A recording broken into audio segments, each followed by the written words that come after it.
Hi everybody, Zach here for another episode of our flagship program, the Spidey-Dude Experience. This episode is brought to you by our loyal patrons over at patreon.com/Spidey-Dude Network. Pledge today and get both early access to content on the main channel, as well as entirely exclusive content, like brand new shows and commentaries for old Spidey stuff, including commentaries for the MTV series, for example, as well as the video editions for Voices from the Area Gargoyles podcast. And our Patreon first show focused on the Krakoan era of X-Men. We also want to encourage you to check out our other programs that are all available on Audio Edition. These are all over on Spidey-Dude.com, and they're available on your favorite podcasting app. Shows like Clone Saga Chronicles, the show that started this entire network, Spectacular Radio, Spectacular Sal Buscema era podcast Amazing Spider-Man Classics, the Slot Symposium, and the sister program on this channel, Make Mine Mayday. As always, be sure to hit the like button. It really does help us big time in the algorithm. And additionally, if you have topics you'd like to cover on a live show or in a recorded medium, make sure to leave a comment down below the description or shoot us an email at SpideyDudeRadioNetwork@gmail.com. Finally, make sure to join our community. Be alerted to all new updates by hitting that subscribe button and clicking on the bell. But to be clear, your viewership is more than enough for us. And if you want to hang out with us off YouTube, you can always go to our Discord, where we have all sorts of fun stuff, or you can join us on our social medias and follow us there. All the links are down in the description below. As always, we want to be making some references to visual aids and or live comments. If you're an audio listener, pay that no mind, but leave that 5-star review for us.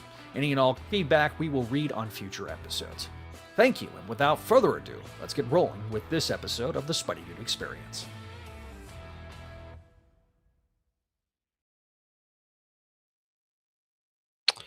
And we are back alive here on the Spidey Radio Network. Welcome back to the show. I am Zach Joyner, your friendly neighborhood webmaster and host, as I just mentioned. And it's a big episode because we're not just talking about the latest and greatest and amazing Spider-Man. No, we are talking about the brand new day trailer. It's not just me though this time. Going to be joined by Mr. Adam. Welcome back, Adam. Finally. Finally. The grumpy old man. The chat says hi. So hello to the grumpy old man on the Twitters. Just posting it. All right, join us live.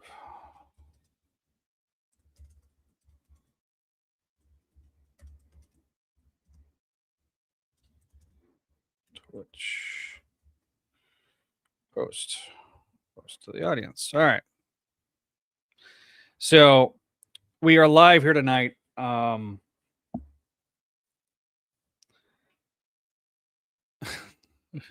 out of sync on X. It's like watching an old school Godzilla film. Well, that's dandy. So if you're watching us live on YouTube and or Twitter and Twitch, let us know by leaving us a comment down below. We want to get your reactions. We're going to be doing the live trailer reaction.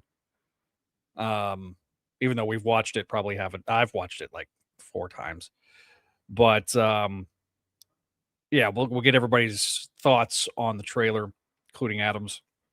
But we wanted to kind of do the reviews and knock them out first, and kind of get to the meat of the matter. So we're going to be covering three issues tonight. It is, where is it at?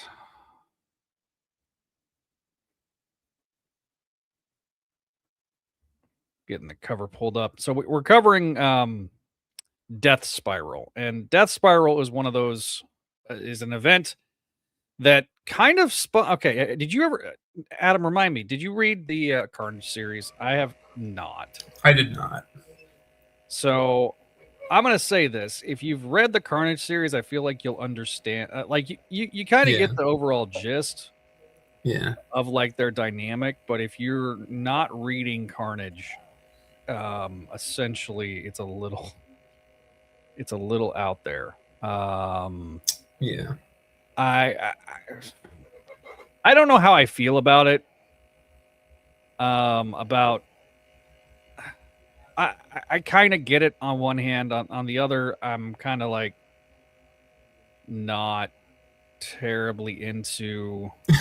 Yeah. Spoilers. I don't know if I'm liking this that much. Yeah. Yeah. I don't know how I feel. And there it is. There's the cover.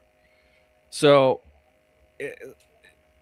like, any Venom crossover book, it seems, going back to like Minimum Carnage and stuff like that, it always seems that we have to have like the one shot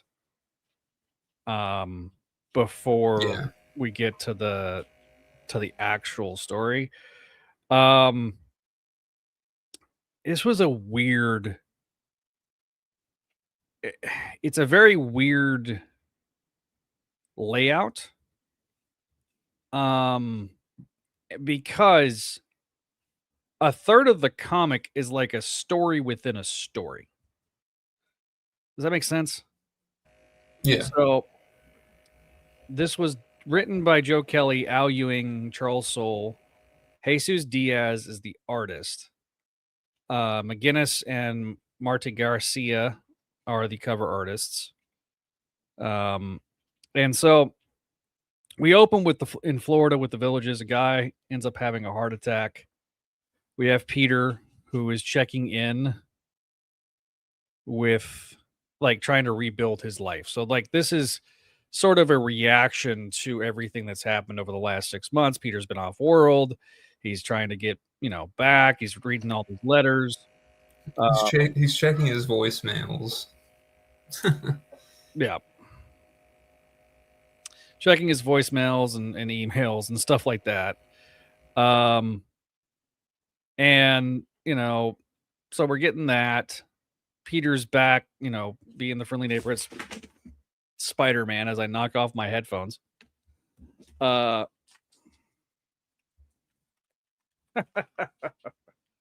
Professional podcaster here, folks. And so Peter's checking in on his best friend in the whole wide world, where his colleague is, sitting there talking to him, and all of a sudden he's got multiple pupils in his eyes. So that's ominous. Yeah. Like the substance. Yeah. I wonder what he was watching when he was writing this. He used to make that joke about certain other writer. So we then get to Brooklyn, where we get Carnage and Eddie Brock. They're chit-chatting with each other. Carnage kind of swings off into the ether, and Eddie shows up to MJ's apartment, where, by the way, Mary Jane is Venom. Spoilers.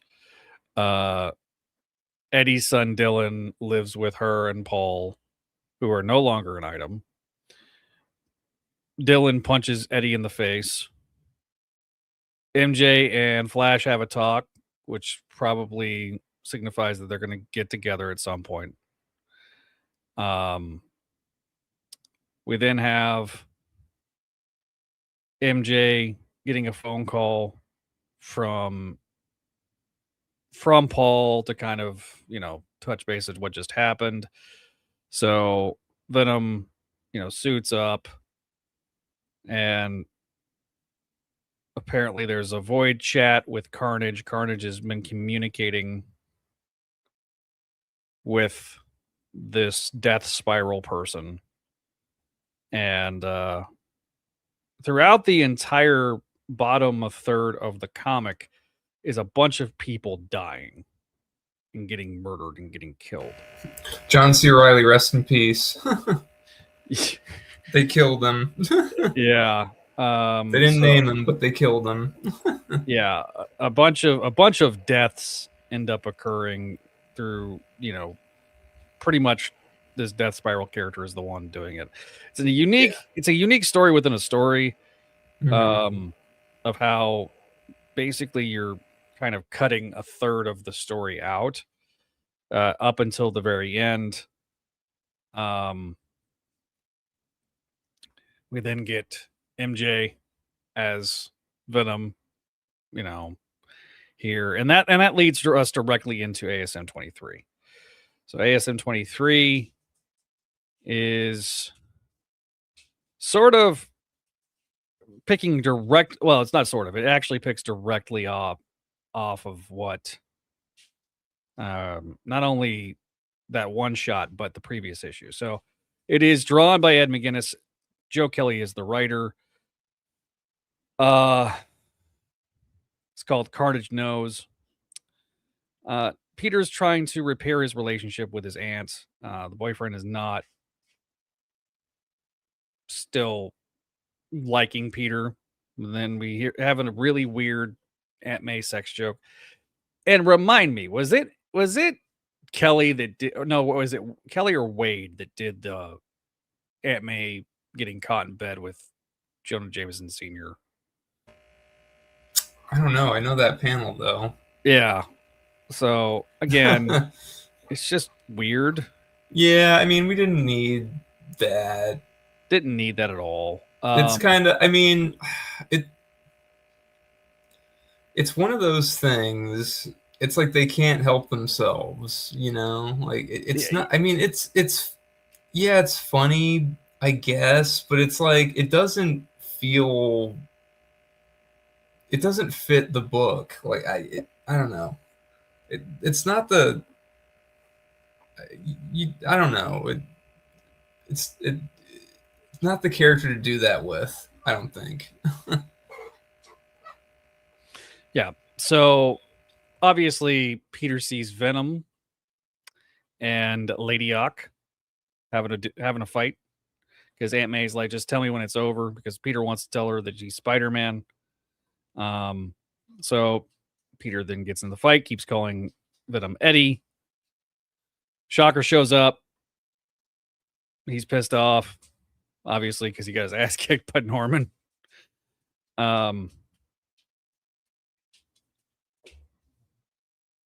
So Peter's like, when we finish this, we have to talk. And then MJ says, stop calling us Eddie. And Peter is just not taking this entirely well. We then go to the Bronx Zoo, where Carnage and Eddie are having the heart-to-heart. We then get to someone's apartment. Looks mysteriously like Shocker's. And turns out that Spiral's there. Death Spiral's there. It's not good. So Peter and get on a construction crane while Venom kind of like hunches over them, like overloading them. And they have this conversation. Peter kind of talks about this message that Eddie kept leaving, and that Carnage knows that he's Spider-Man. And then all of a sudden we get to the final panel, and Herman is dead.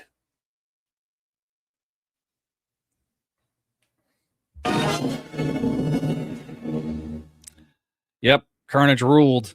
And that is the end of that issue. I'm just going to do the Venom recap, and then we'll that's fine. Forward, because it's all one continuous story. So Venom 155, not written by Joe Kelly. This is written by Al Ewing. Death Spiral Part 3. Carnage is in New York.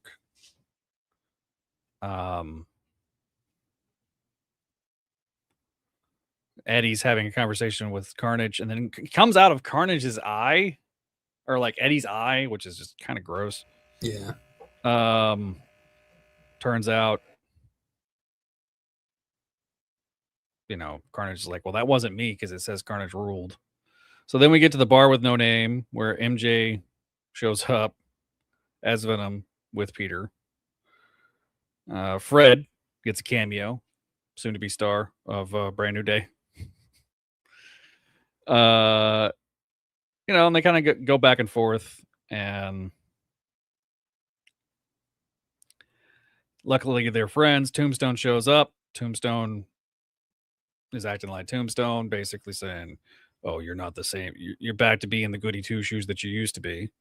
We then go to the New York Public Library where Eddie has a mustache and glasses, while Carnage is like sticking out of his neck. It's very much gives you if you've seen the Venom movies, it's very similar to the Venom movies. It is like that, yeah.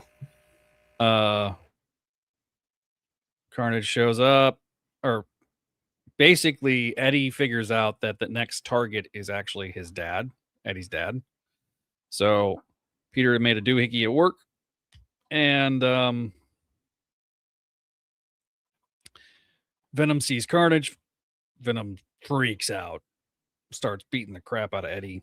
Turns out Eddie's not the one. And Eddie gets into his father's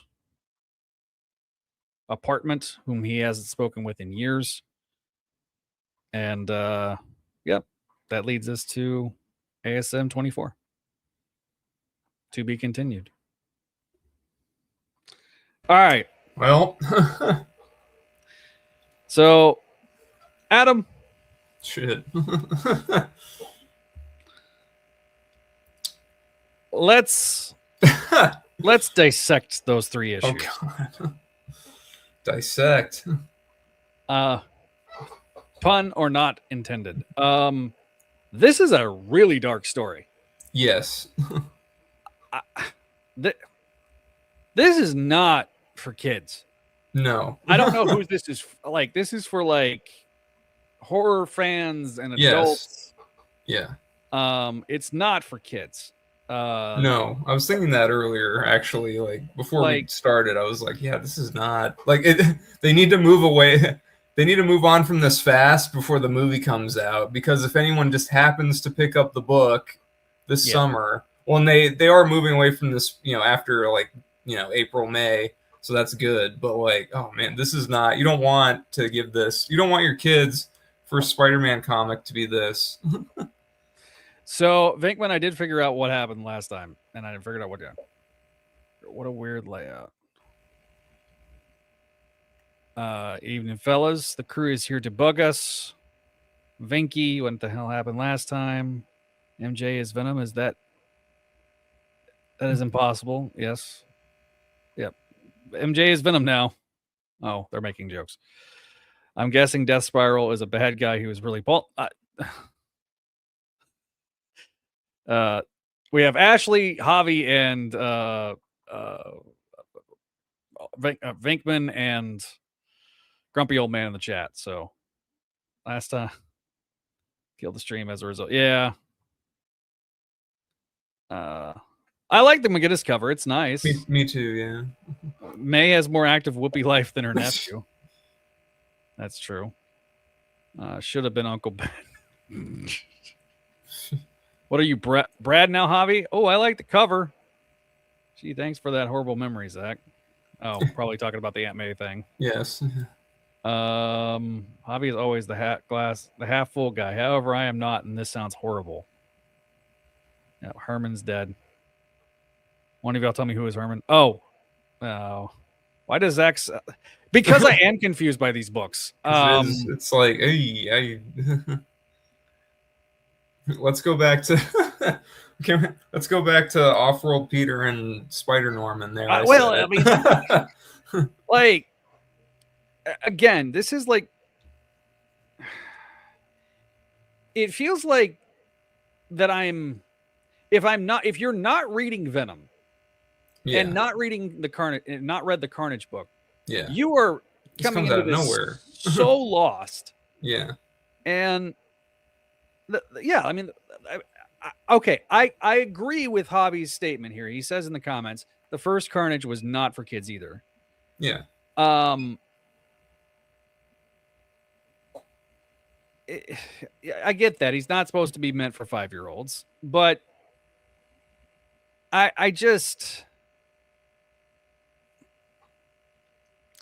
am one of those that's like, okay. There's Carnage, a guy. There's a guy in this. They show a guy in this run over by a lawnmower with blood everywhere. Yeah, I didn't go into like explicit detail on like all the death that's in the first issue, the one shot. Yeah. But yeah, there's a guy that literally has a heart attack and gets ran over by a lawnmower, or maybe gets stabbed by Carnage or something like that, Death Spiral. And it's like, you this have apparently was they show him chop off Shocker's arm. Yeah, like it's fully. Yeah, he literally severs. But there was blood in the original Carnage stories. So I get that. Yeah. But it's not nearly as graphic as it is Yeah. in these issues. Does that make sense? And Sure. I get that this is like a PG, supposed to be more PG-13 than or your traditional Spider-Man story. And it, like, the elements I like is that finally Peter knows about MJ as Venom, and that's being addressed, because that's been kind of this thing that's been hanging out there. And they even in the conversation go into more like how the hell this happened, you know. I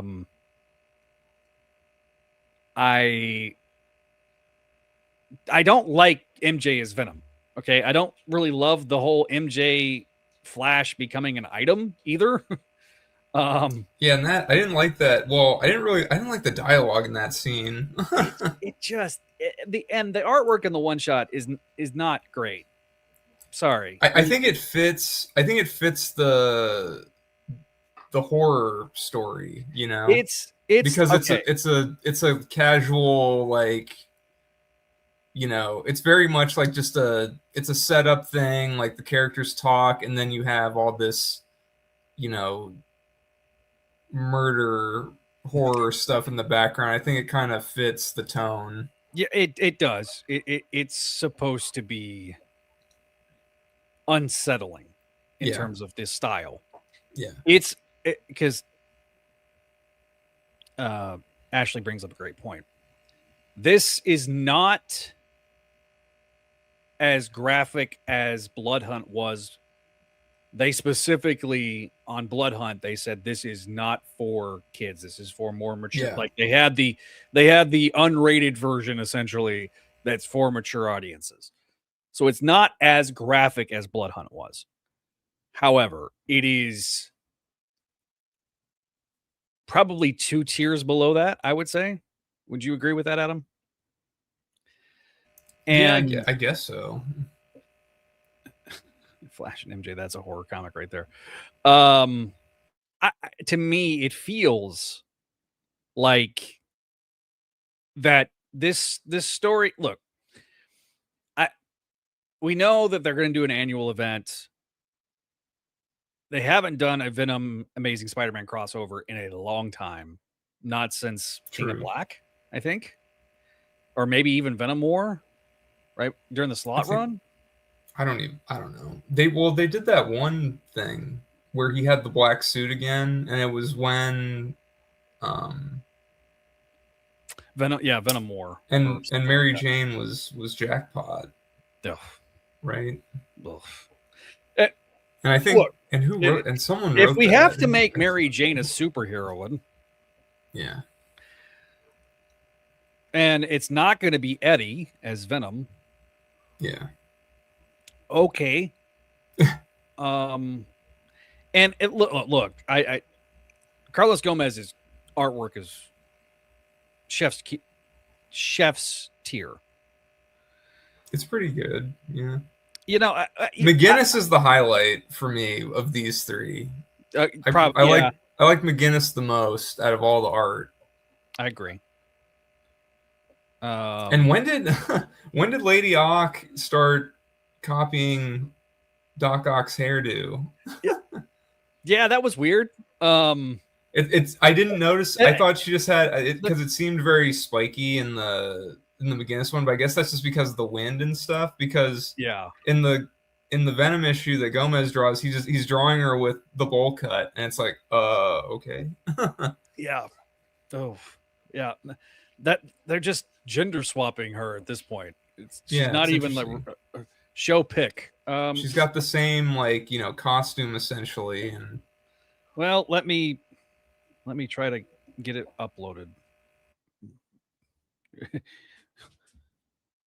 Hang on. Or I can just pull it up to the camera. Hang on. Are we talking in the Venom issue?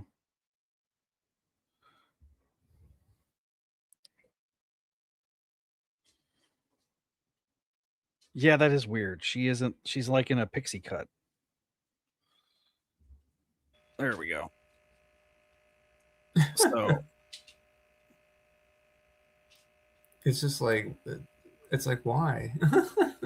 yeah, I don't know why she's in the pixie cut. Like, well, it's a bowl cut. Like she's got a bowl yeah, cut. It's a weird mismatch. Like, it's Otto's hair. It's yeah, like what? Okay. It looks more. I promise we will talk about Brand New Day. I promise that's coming. In the McGinnis issue, it looks more spiky, but again, it's because the wind is like, she's flying around fighting Spidey and Venom, so it's like, okay, he's actually like having it move around. But then there's a point where it's like, oh, it actually is a bowl cut in that too. There's like a down point where it's like, oh, okay, I didn't realize. I was like, oh, okay, like, yeah, but so. And Carlos Gomez is like, oh, we got gender bent Doc Ock here. It's like, all right, sure. It's certainly a hair choice that they made. Yes, it was. Yes, it was. So for those that are not in the know, Mr. Javi being the exposition dump that he's being for the new readers, Venom started with the mystery of which one of these 5 people is Venom. You have Rick Jones, Luke Cage, Robbie Robertson. The 4th person that he forgot was Dylan Brock, a.k.a. Eddie's son. Psych! It's MJ. Oh, no. No, I don't think so. I don't think so. I can see a pixie cut, not a bowl cut. Now, that is making a comeback for some reason, and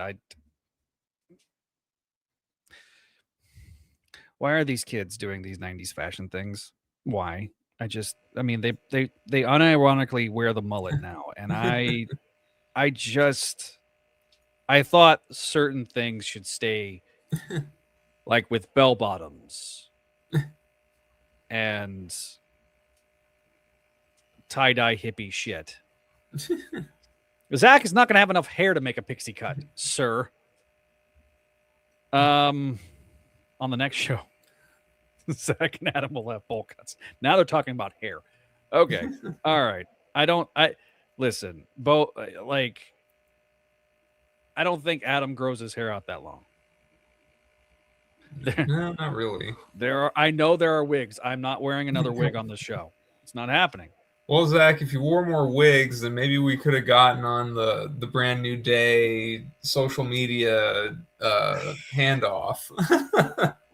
Okay. Yeah, we'll talk about the build up because that was definitely a choice. Of course you vote for me to get a pixie cut. Oh God. Say that now. Brain blast. Cosplay. No. That's not just a no, but hell no. All right. I just. Yeah, you could buy season 1. Will Fires from Strangers Thing wig. Oh God, I don't need a wig. And see the thing is in my brain now I can hear Ashley laughing and Javi laughing in my brain. It's like implanted, and I know, but why? All right, so let's do grades. Okay. And then we'll move on to Brand New Day. All right. So, Adam, are you going to grade this? I'll do all of it. All of it together? Okay. Yeah, I'll just I'll give it I'll give all of it a 7.7. How about that? 7.7. Okay. I thought Carnage was annoying in this. He's annoying as hell. Yeah, it's I like don't disagree with that. 7 out of 7 out of 10. there's like, yeah, Carnage is annoying. That Mary Jane and Flash conversation was annoying, dancing around, getting together. Some of the joke, like there were the Aunt May sex joke. I mean, whatever. Like it's like you don't have to do that. It's like sure you can, but it's like don't. Then they did a Paul joke that was like, oh, I bet some people are happy that Paul and Mary Jane are. Yeah, And it's look, like, Reddit went off on that. I didn't want to bring that up, but yes, Reddit like lost their. Well, because the thing, I think I had heard about that, but then I read it and I was like, oh yeah, and it's like, and I'm just like, man, like, it's like, yeah, I don't know. That kind of, I don't like them. I don't like them thinking they're so clever. Okay, no, yeah, exactly. like, and look, I mean, all due respect, it's just like, yeah, just get rid of the character. You had to make him a big deal, and you made him such a big deal that now that she has a new boyfriend in the movie, everyone's like, oh, it's Paul, you know? And it's like, oh, congratulations. Yeah. It's like, God forbid she, like, you know, we know that she's been with other people before this guy, but they had to, like, quadruple down on him being a character that could have just, like, disappeared. But they, you know, they made their bed and were like, well, I guess we have to, you know, make everyone angry, as they like to do. Javi is laughing. Ha, ha, ha. Do we know that Ezra isn't playing Harry? Ooh. I don't think they're doing any Osborn stuff, personally. And so we have someone, surprise guest. Wait, what's your grade? What's your grade, Zach? Oh, I did not put it up there, did I? No. I made it. It is 6.4 out of 10. I'm not feeling this at all. I'm not digging it. I'm not digging it at all. I'm like, give us Fungus Man late after this, you know, because that's coming up. What happens with him? Like, let's do that. I'm sort of over this, but it's only about a month left of it, so. Yeah, I did the McGinnis art. The McGinnis art was good, and I guess I don't know. The Peter and Mary Jane stuff is okay, sort of. I don't know. I did put it up. Yeah, it's definitely a C- for me. It's a C-. A 6.4 is like a D. Yeah, like I did like a C, almost C plus, maybe. Yeah, C+, D-. And that's because the art is really good to like decent, but this story is too much. Yeah, I think it's not a good. I mean, I guess it could be a good jumping on point, but probably not. Yeah. There's a lot of maybe you'll go back and read the original Venom issues. Maybe you won't. I don't know. Yeah, but I do want to introduce someone as a surprise guest to jump in. We have Josh. Hi, it's been a hot minute. Welcome back, Winnipeg Webhead. The last time you were on the show, you have gotten engaged. Yes, I did. And so have you already purchased the new suit? I am trying to work with the wedding venue to figure out how I can attach a rope to do an upside down kiss for part of my wedding. There we go. The new trailer suit. Working on it. We have already purchased like 15 new characters this year and counting. So got a whole bunch of other characters. Like I get not just Spider-Man. I have to get like Tinkerbell and Aurora and Snow White and Mirabelle, and actually someone's doing a big Toy Story event, so I have to get like Bo Peep, Stinky Pete, and the aliens. And Yeah, someone else wanted Alice in Wonderland. I think I might be the biggest, apart from that one Star Wars group that tours at like Toronto Fan Expo. We might be the biggest Star Wars character offering company in the country because most of them just do like Darth Vader and Princess Leia. We do those two, and I have Han and Luke and Rey and Chewbacca and a couple of Stormtroopers now as well. So someone booked that, so that's like 5 new characters we had to get just there. So I want to get the new suit, just had to get some other ones for other characters first. Sony missed out by not having Josh represent Canada and reveal 2 seconds. Right? Oh man, Javi sent that one from Australia. I was like, oh, it would be great, but also that would mean that I am very much on Sony and Radar. He's like, I want to avoid that at all costs. This so yeah, no, we were like, you came in at the perfect time because we were about to segue into the trailer talk. So perfect. Yeah, he agrees. I agree with Hobby. Listen, so thank you. I 100% agree with this.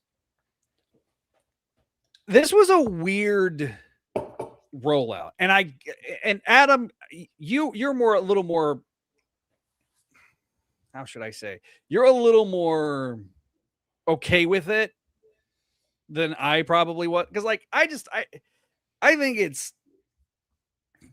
I mean, well, I thought what I said in one of our chats was like, it's kind of a corny idea, but it's decent. It's novel. We're going to basically, at sunrise across the world, we're going to, build hype by doing little 2-second clips, like, from Australia and Japan and South Korea and South Africa and Finland and Ohio and Las Vegas and Mexico and Brazil, like it's. I think that would have made more sense if they did like Far From Home that way.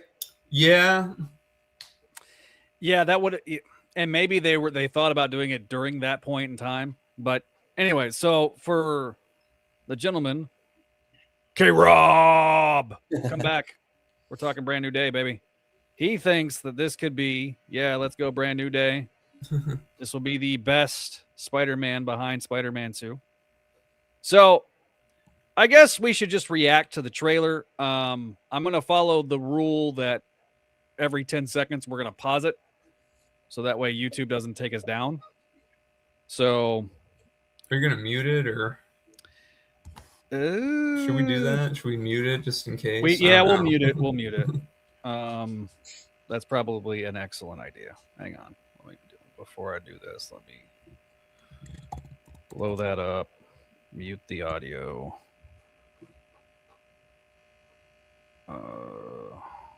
Crap.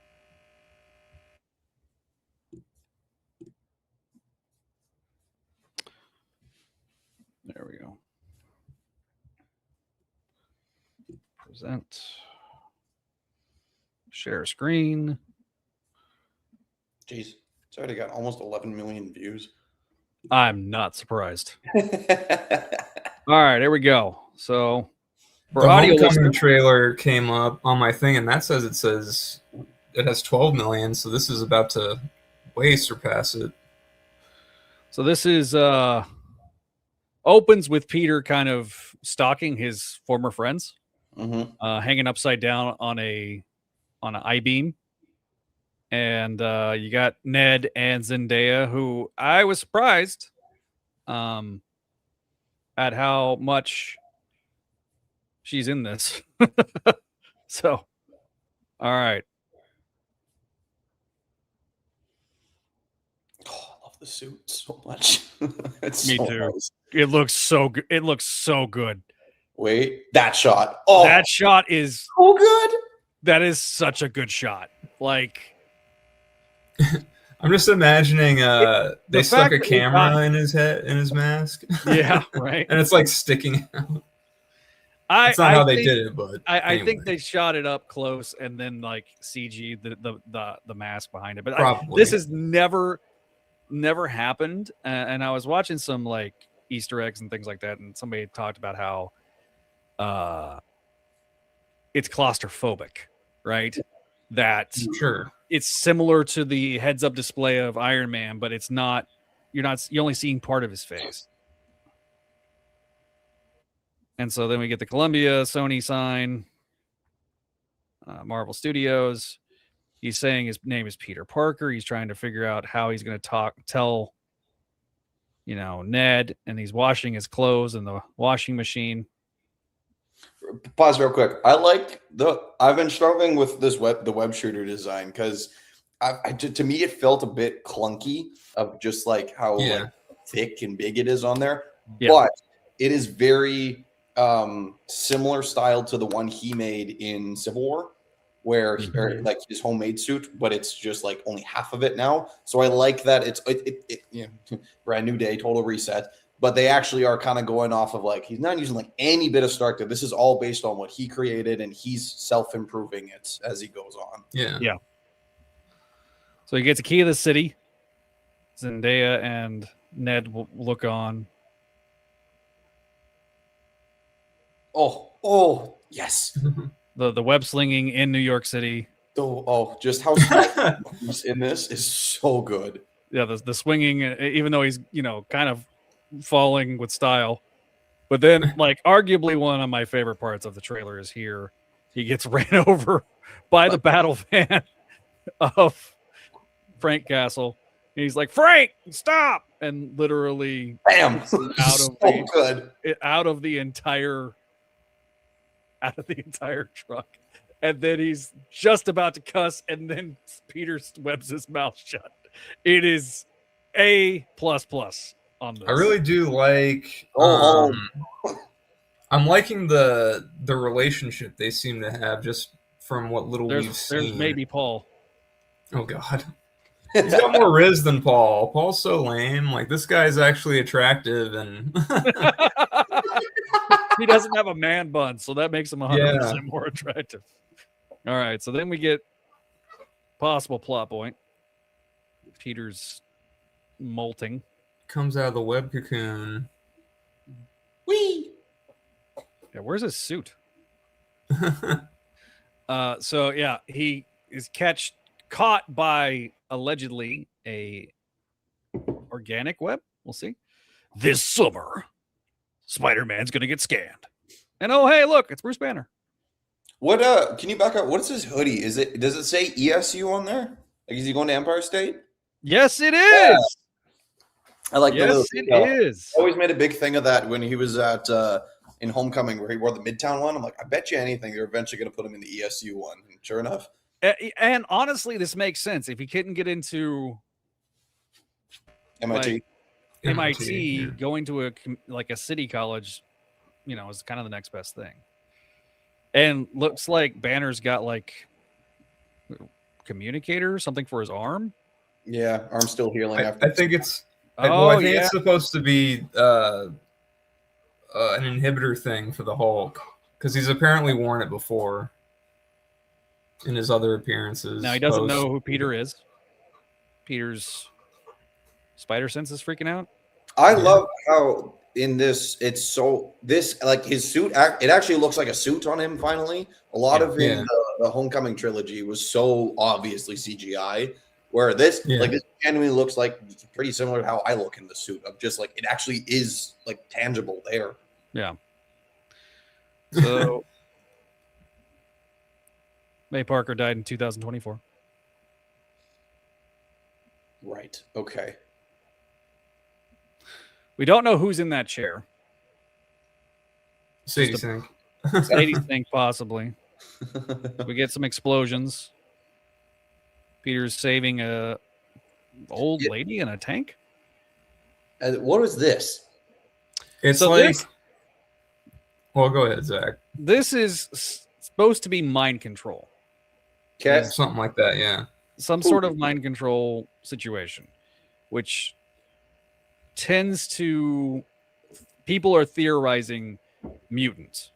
Mutants. Oh, like Sadie Sink, Jean Grey. Like Sadie Sink is actually Jean Grey. Oh, I first thought of Mindworm.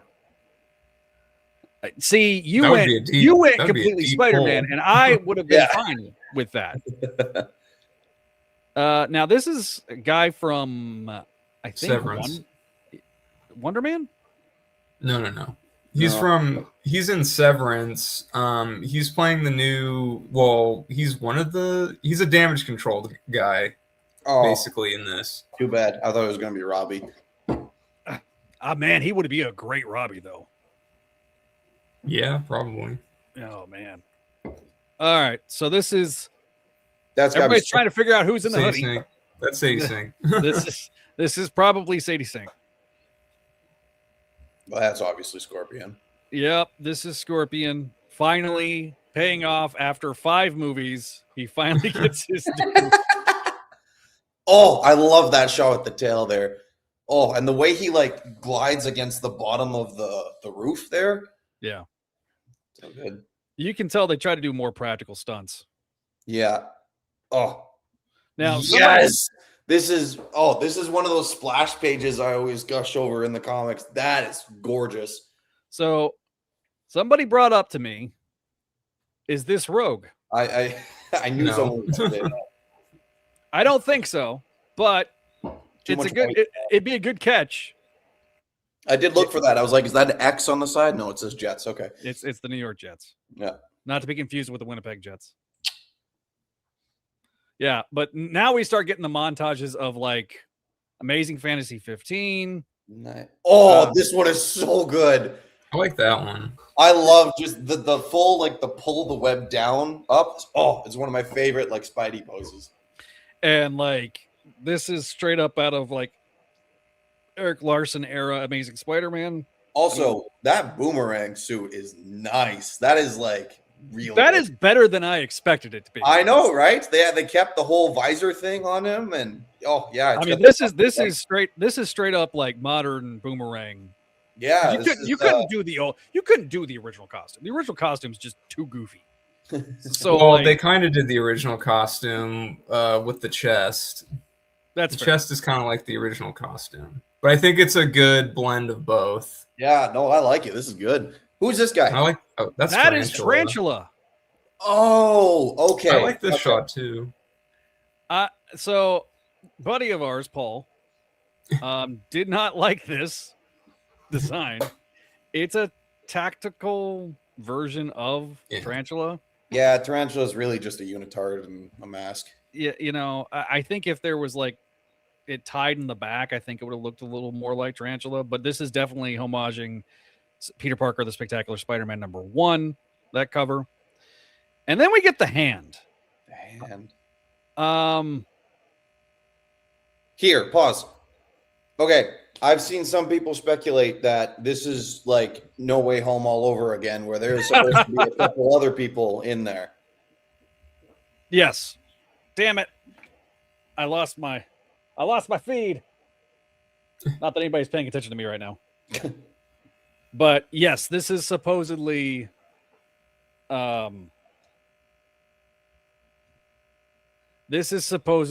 edited to where somebody has been clearly cropped out. Like in this area right here. Who are your guesses? Are we thinking Gray Hulk? Are we thinking Punisher? Jean Grey? I am thinking it's Daredevil. Okay. Because it's the hand. Yeah. That's what I'm thinking. I'm thinking it's Daredevil. That's a lot of stuff though. That's a lot in this. So I kind of, and I'll get into this when we here in a minute, but I have a theory about some of these shots. I don't think that there's going to be a prominent role. And then we have Peter and MJ interacting. Now, something that you may not have noticed when you first watched the trailer. So Peter gives MJ some yellow flowers, which means friendship, right? Well, if you look back in the scene, this is the scene before the party. Oh, she's actually putting the flowers in water. So I just think it's interesting with all the pictures in the background too. Yeah, is that Peter's apartment? Is he taking photos for the Daily Bugle? That's a question. So that is Spider-Man Brand New Day. That is the trailer. So, man, oh my God.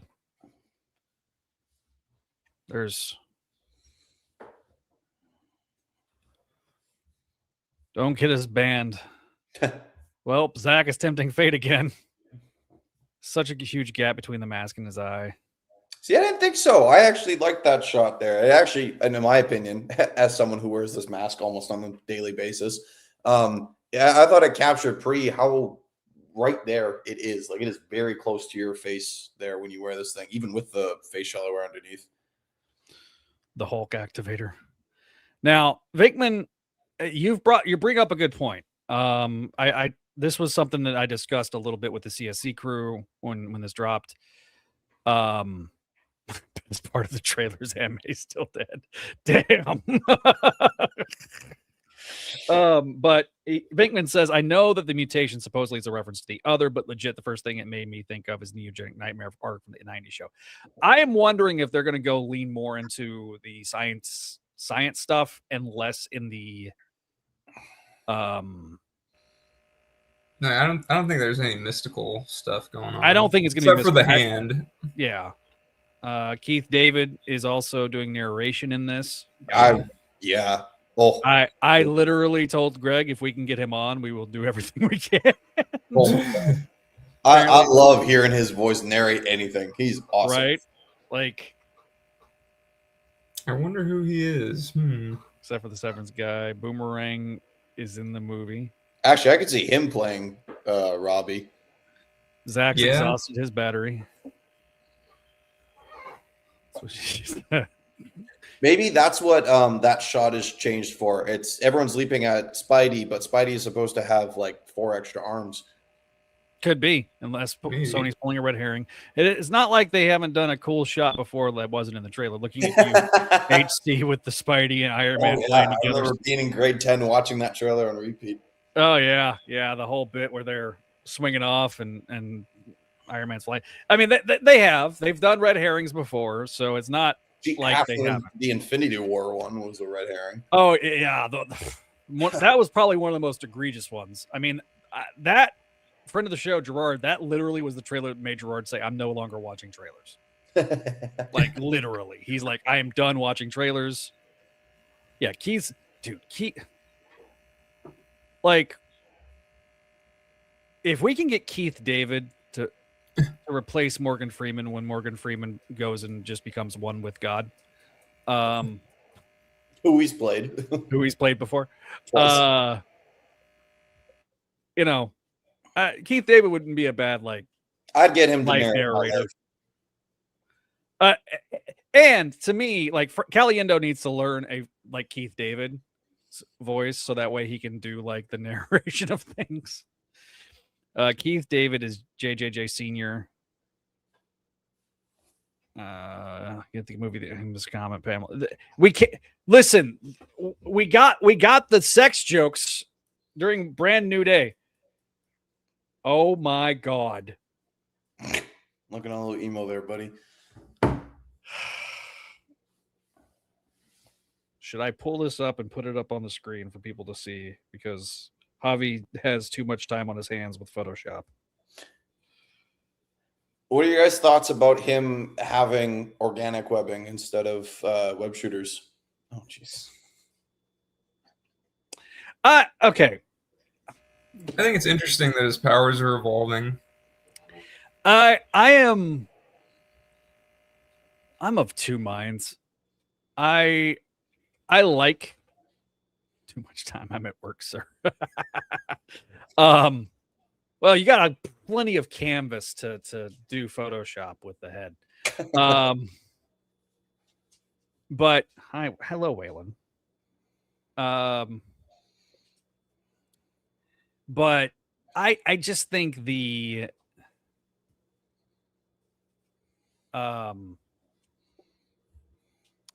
I think it's a interesting concept to bring to film. Certain people are going to more modern comic fans are going to like it. Toby fans are going to like it. There is a segment of people that felt like Holland should just have, organic webs. I do know that. So I don't know. The joke is that basically he went on Spider-Man forums and anonymously and kind of was just seeing what they were wanting. And the thing that I get out of this is that this is fundamentally feels like a Spider-Man trailer to a Spider-Man movie. It's not an MCU movie starring Spider-Man. Yeah, Well, I was chatting I with my will.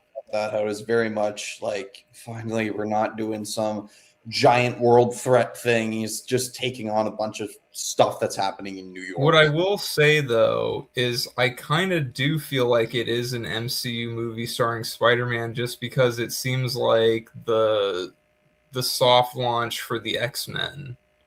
If Sadie Sink is a mutant, which all signs are pointing to that, and if she becomes like a big focal point of the story, you know, Maybe I feel like, man, all of this like phase, what are we on, 5, has been a bit of a We're phase 6 officially. All of phase 5 has been sort of soft launch. We got Professor X and Doctor Strange Multiverse of Madness. We got Wolverine and Deadpool and Deadpool and Wolverine. We had Ms. Marvel is technically a mutant, and like there's just been a little bit constantly leading up to it. In the Marvels, you had Beast show up. Yeah, exactly. You had Beast show up. So I think it's they're constantly be sprinkling it. Once we get past Secret Wars, that's fine. It does show how important Spider-Man is, I guess, to showcase that kind of stuff in this movie, I suppose. But I don't know, but I mean, we'll have to see what the plot is, because it could go like it's going in like 3 different directions almost, which you guys both watched Fantastic Four, right? Yeah, I did. Yeah, I think they might do a similar thing where there's going to be an opening montage of this has been what, 4 years? No, well, the movie released 4 years, 5.5 years, but in the universe it's probably been about 4. That there's like, you're just going to constantly see him improve. So yeah, he had a fight with Tarantula, then he had a fight with Boomerang, then he had a fight with Frank or whatever. Like, they're just going to do that opening montage thing until we get to the full plot of the movie, which I actually don't hate. And I kind of like the fact that, yeah, it's still a little MCU-y because, yeah, there's Bruce Banner, of course, and then you also have Frank. But, like, to me, it seems more like the early 2000s comics, where you had someone show up in his book and it wasn't as forced to, well, it's a Spider-Man book, so we want to make sure that, this character does well, so let's make sure we put him in the headlining title of our company. Right. Like, this actually just feels like, okay, Frank's in here for like a minute because we're all connected. It's New York. Of course you're going to run into each other, and then just moves on. And like that's it. It doesn't have to be a full thing there. Yeah. It just so happens Bruce Banner teaches at Peter's college, and then that's it. And you just move on from that. Yeah. I mean, I like Punisher in this because they have an interesting relationship, and I feel like he fits Spider-Man's world. Hulk, I mean, I don't know.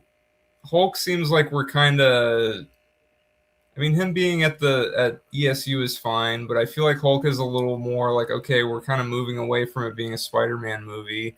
Punisher's fine. I do think, I don't know. I mean, we just have to see. In this, I would like to see Frank and Daredevil and Spidey all together. That could be coming later. I can't remember what it was, but there's somewhere that said like basically Daredevil is like the middle ground between the two, and like he's friendly with both, so that he doesn't go so far to be Frank Castle. But I could see them doing Daredevil and Frank. I think they're saving Daredevil for after Born Again is done. Yeah, I'm so excited for that. I think same. I think maybe we see like a web or 2 or something that like references Peter.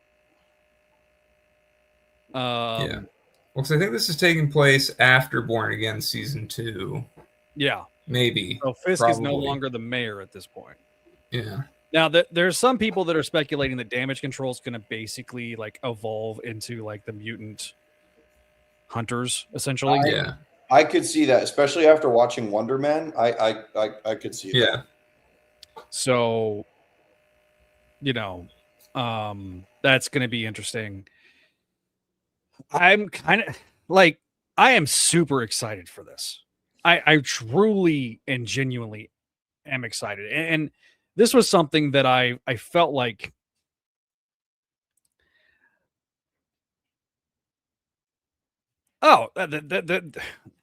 people would have rioted.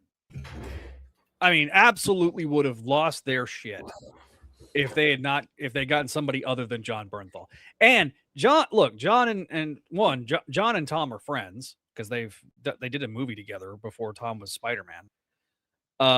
Didn't they audition together too? Yes. Maybe. Their auditions were happening at the same time. Yeah, maybe around the same time. Yeah, because yeah, that makes sense. So there was no way it was going to be anybody but John. Just because it would have caused, because they've established him. You don't have to do the origin of Punisher here. And what I liked in the trailer is that they've already got like a pre-established relationship. Yeah, I like that. Like, I like the tells Spidey to dynamic go there. home. Like, Yeah. like that is such the dynamic between the two characters. Like, especially he's just rage baiting him. He's just pissing him off. Being Spidey just to make him mad. Go home, Frank. Go home. I don't need you to bring a bazooka to this stupid tank situation. We knew that the tank thing was going to be a big deal. This was something that was like, this was like that very first thing they filmed was part of this sequence. So like ever since we got the first day of him in the costume, and I agree with you. The thing I like about this trailer is you're right. It's not them trying to smooth out the costume. Like, there's ripples. It looks like he's wearing a suit and not, just the only thing over. The only thing that would make it that much like one step better, if I had to be super picky, was just, I don't love the fact he pulls his mask. It's good. Like, when you actually wear one of these things, you have to like tuck your mask into your neck or whatever. That would be like, that's a suspension disbelief, though. Yeah, and that's like to make it like the comic, and I mean that when they do that, it's CG because it doesn't, actually just perfect. Yeah. But again, there's movie magic happening there to make it, smooth out like that, because they want it to be like, oh, this is an actual. They want to, it's a suspension of disbelief that this is a guy in a spandex thing, and not like a thing that has a face shell that you have to put over the mask, and you put that on so it makes the face look right and everything, like to get it to look like the actual way it does in the comic, and So somebody, okay, to answer Ashley's question, okay, if you think Daredevil's in this, do you think it's going to be Charlie Cox? Yes. Charlie Cox is MCU Daredevil, period. He is. Of the Netflix Defenders, do you think any of them are going to get replaced? Do you think Iron Fist is getting replaced, or Luke Cage? No. I don't. They brought back Kristen Ritter, any of Jessica them, Jones. Like, I mean, maybe Iron Fist, but I was going to say Iron Fist is maybe the only one that I think could. I feel bad for that actor, but like I kind of get it, but.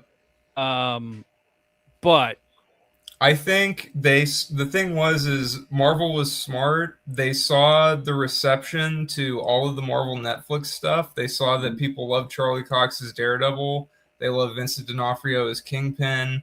They love John Bernthal as Punisher, and they have some. Those are the big three, and then they have some kind of affinity.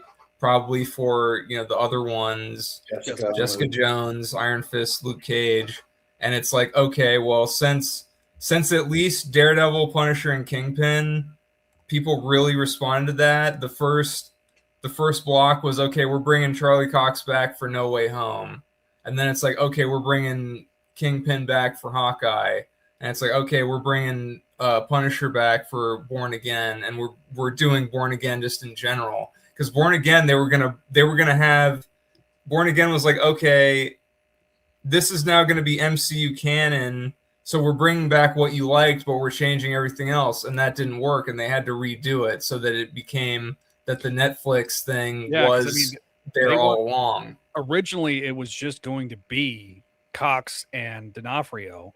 Yep.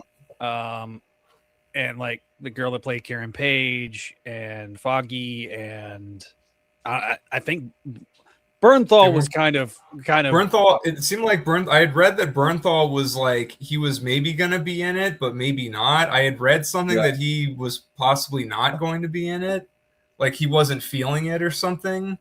But I think with the reshoots, they kind of were able to get him. I don't know. That's a bit messy, but like with what they were doing with that, there was a Frankensteining of Frankensteining. The stuff that was shot, and then them coming in and completely scrapping it. I think there was only one episode that was kind of and if you watch Born Again season 1. There's one episode where it's kind of like a day in the life of Daredevil. Yeah, that was definitely from the old. That was they kind of worked around it and made that kind of into the thing is the first like I don't know half of that show is what they had already done, and then they basically redid the pilot. They kept, I think they might have kept the original pilot because basically the mayor storyline was there. Yes. But what they did was they were like, well, this isn't quite working because of where we're going with it. So they fired the people, they brought in some other people, and then it's like, okay, we're going to actually tie this back into the Netflix thing. And they redid the first episode. They basically like bookended it with like, okay, this is like now more in tune with the Netflix thing. Because they were even going to recast Vanessa Fisk. And they had, because I think it was a scheduling conflict or maybe not. I don't know. But then they ended up getting the original because her schedule cleared up because of the delay, and they were able to get her back, which was they were able to reframe it as a continuation of the Netflix show because they're like, okay, we can still go, because the thing is they basically had the budget for the 2 seasons worth, and it's like, well, we already have all this. I feel like they were like, well, it'd be foolish to scrap this because we already have this much, but we can still tie it into the Netflix thing if we change some things around and then continue on. And that's why, Bullseye. Yeah, the Bullseye thing. I think like the reshoots probably ate into some of the budget, and that's why the new season is like an episode shorter because they had to like they had to adjust the budget, and so it all worked out. They didn't completely remove the Marvel humor. It's not like the rest of the Disney Plus shows. It is more in terms of tone, like the Netflix shows. With a little bit more levity. Which I was fine with because that's always been something that that's been kind of a trademark with Marvel. Because and it wasn't so much with the Netflix stuff with Daredevil specifically, but like with Luke Cage, Jessica Jones, Defenders, there was those humorous moments. It just was few and far between. I'm glad that they're bringing back the Hand. I know Brother Paul, he was like, it's not the Hand. I'm like, dude, that's totally the Hand. Yeah. But I remember that from playing Superhero Squad Online. That's definitely the Hand.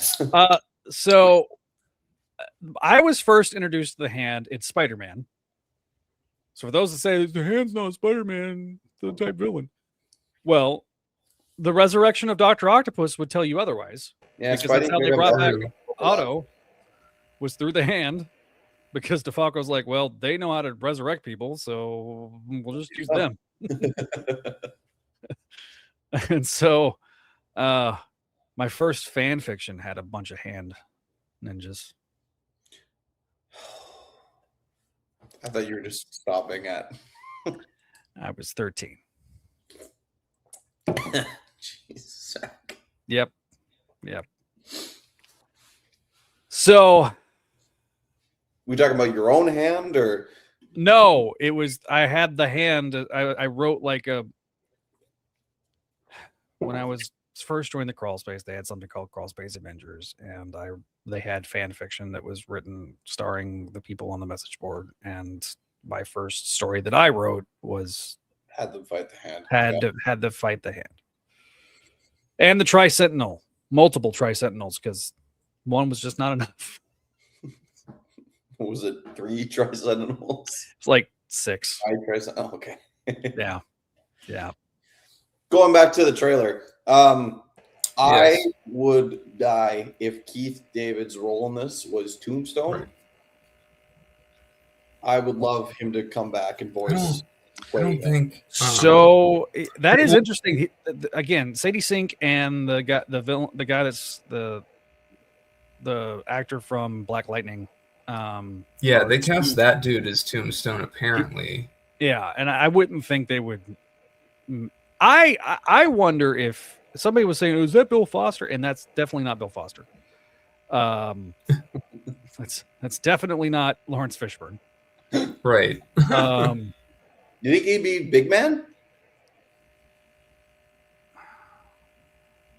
From the Enforcers? Yeah, like actually just the Big Man. I don't know. That would be such a great way to tie it into. If you get like Keith David on this, he's got that voice. It's just you gotta put him on because I'm seeing people say that because he's talking about, spiders and things that he may have. I mean, it always sounded like a scientific, informational video kind of thing to me. So I'm seeing people saying that he might be Jackal, he might be Spencer Smythe, he might be Ezekiel. I could see Ezekiel. I just went up my nose. Did you? He might be Kurt Connors. Oh, Zach! No. Frick, no. Watch, all it's going to be is just like one of the lessons. If Keith David's the freaking Jackal, I am going to beg Bashansky to get him on. Because I have to speak to that man about the Jackal. The thing is though, I feel like if they do Clone Saga stuff, that might be too much for these movies. Yeah, but I could see them introducing a character like that to set up for a future film. Yeah. Right. Also, I don't know. I've seen a lot of people I kind of like that they're calling it Brand New Day. Yeah, it's not exactly Brand New Day, but using these infamous or infamous names in these, doing Daredevil Born Again, doing Spider-Man Brand New Day. They could I could see the next couple of films not being the home trilogy, but having it be Spider-Man Brand New Day, Spider-Man Clone Saga, Spider-Man One More Day, or whatever. Just another classic one. Keith David's too cool to be the Jackal. Keep him away from anything with No. You're gonna get me to crash out. No. You could be Jackal. Who else could it be? Okay. You're taking away the ickiness with being obsessed with a dead woman who's a co-ed and just doing the clone stuff and him being a scientist.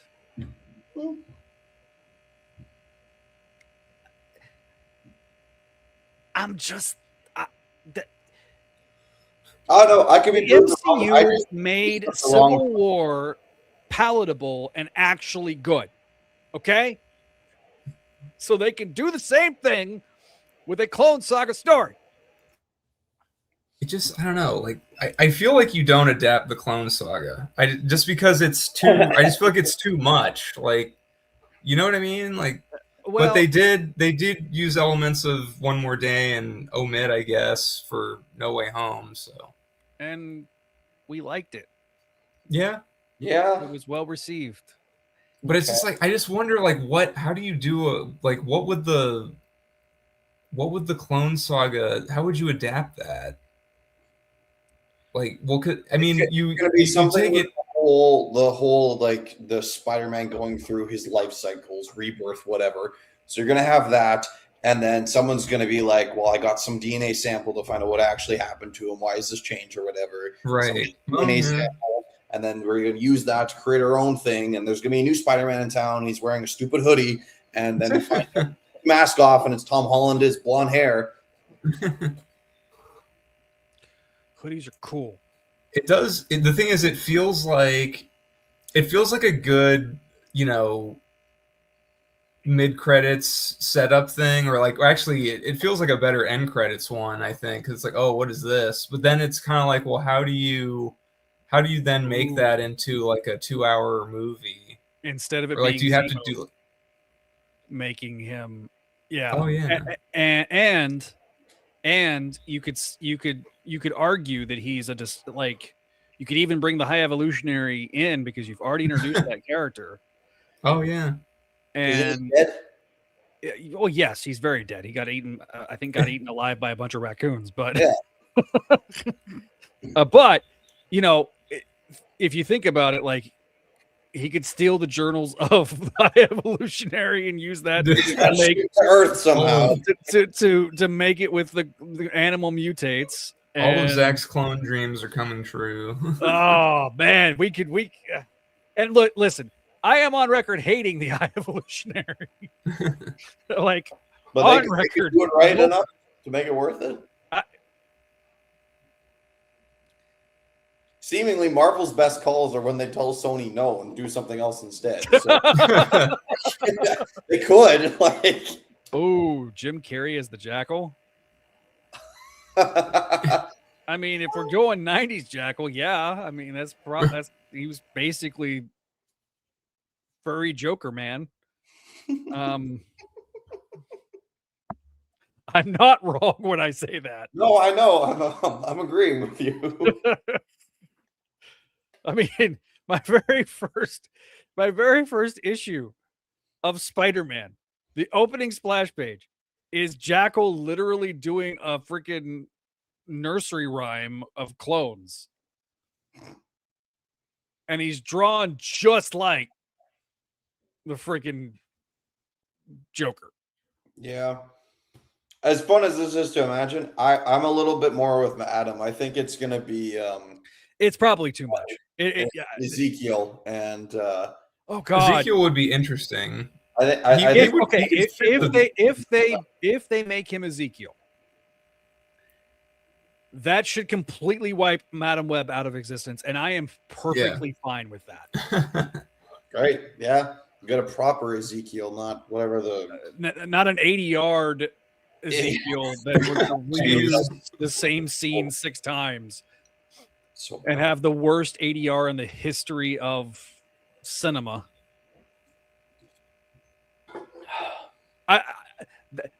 I remember watching that because I paid $7 for that for a matinee at noon on a Sunday, and I still felt like I was robbed blind. Yep. I watched that in the theater. Do you think we get Moreland, and then eventually this is how we tie the Sony across Spider-Verse thing tied in with this? It's by actually getting all of that together with this whole thing. We know they're gonna if they're gonna do what they say they're gonna do, which is they're gonna do a Spider-Gwen live action. Really? That is a prevailing rumor. I'll believe it when I see it. They've announced so many things that did not happen. So what I think, well, we know they're doing the Spider-Man noir, right? So Yeah. I anticipate what they're going to do is they're going to try to take the different elements of Across the Spider-Verse into the Spider-Verse and see what they can do to make live action.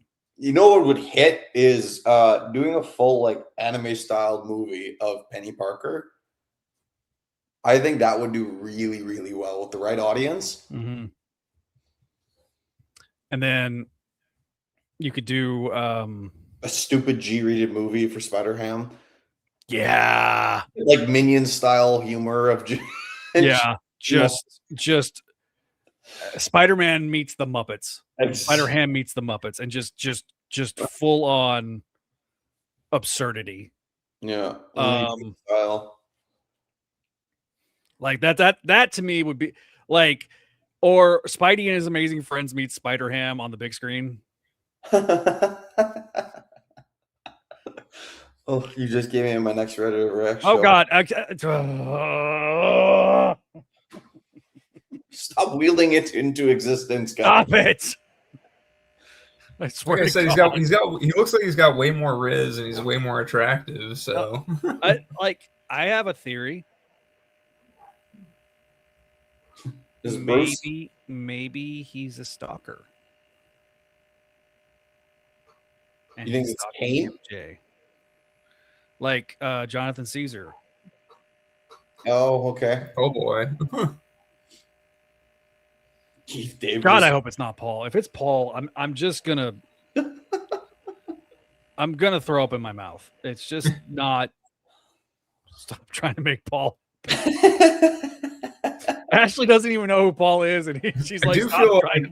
It's like the one MJ boyfriend I know, Paul and Bruce. Apart from that, In some ways, I do like. I don't want to, I don't want to blame the fan base, but I almost feel like it is in some ways the fan base's fault because they just flipped out over it, and then it just caused Marvel to double down, quadruple down, like, just and it in the comics even more. because I feel like maybe if everyone was a little more temperate about it, then he might not even be in the books right now. Well, he's not but he's still like hanging around MJ is the problem. Is and it's he? like, but Okay. yeah, he is. Ugh. But it's like maybe if everyone just kind of like we're like, okay, this isn't going to be a lasting thing. Let's let's kind of calm down a bit. Maybe he would just be gone. Fine, because now it's like now there's all this stuff, and it's like, oh, no one really cares about this character, but like they're trolling us with it, and it's like,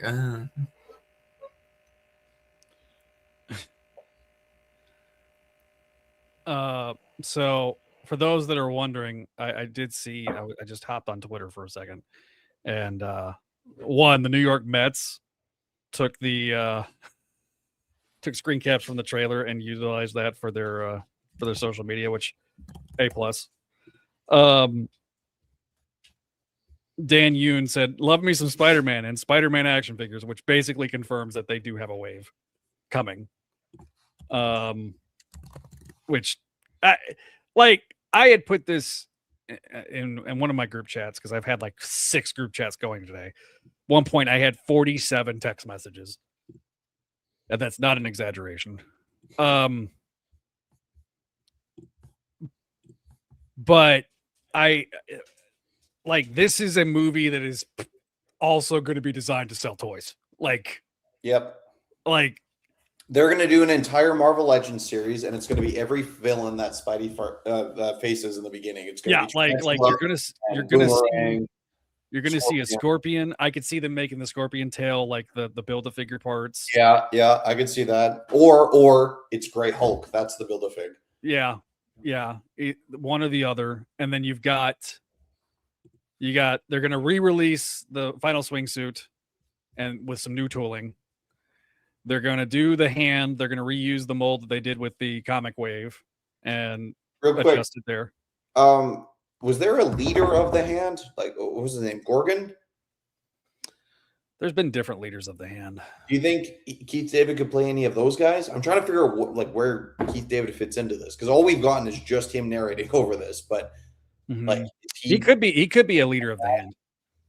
Because I'm trying to figure I would love him to be Tombstone, but it would mean like he's running a secret underground, crime lord thing while Kingpin is doing the same. So it doesn't really fit a ton. Yeah. They've already made a MCU Punisher, so that is actually available right now at stores, so you can pick him up. Yeah, give him a different. I don't know if they'll do one in the Brand New Day box this soon. Maybe in the second wave. Keith David's the Watcher. I mean, honestly, yes, I could see that. Great. Yeah. So I think Scorpion, Boomerang, the Hand, Peter, Sadie Sink, whoever the hell she's playing. Hang on, I made a whole list. Let me go find it because Scorpion, Tarantula, Boomerang, Sadie Sink.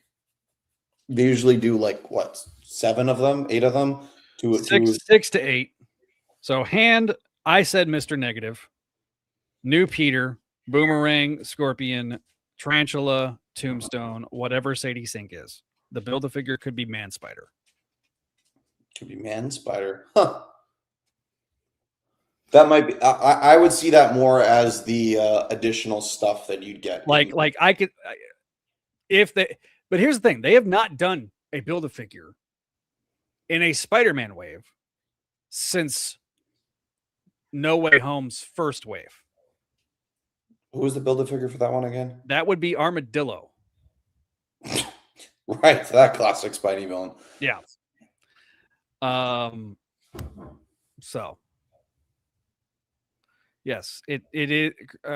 Grondon is Tombstone. That is confirmed. Who's Crondon? He was the actor that played the villain in Black Lightning season 1. Yes. Okay. Yeah. He's albino and good Tombstone. I could. Yeah. So, well, they're gonna. I mean, they were in the Netflix series. Them showing back up here sets them up to be in like a Daredevil season 3. Yeah. Chat, do you want to see Zach rage out? Don't we all? I mean, that's just a Tuesday for some.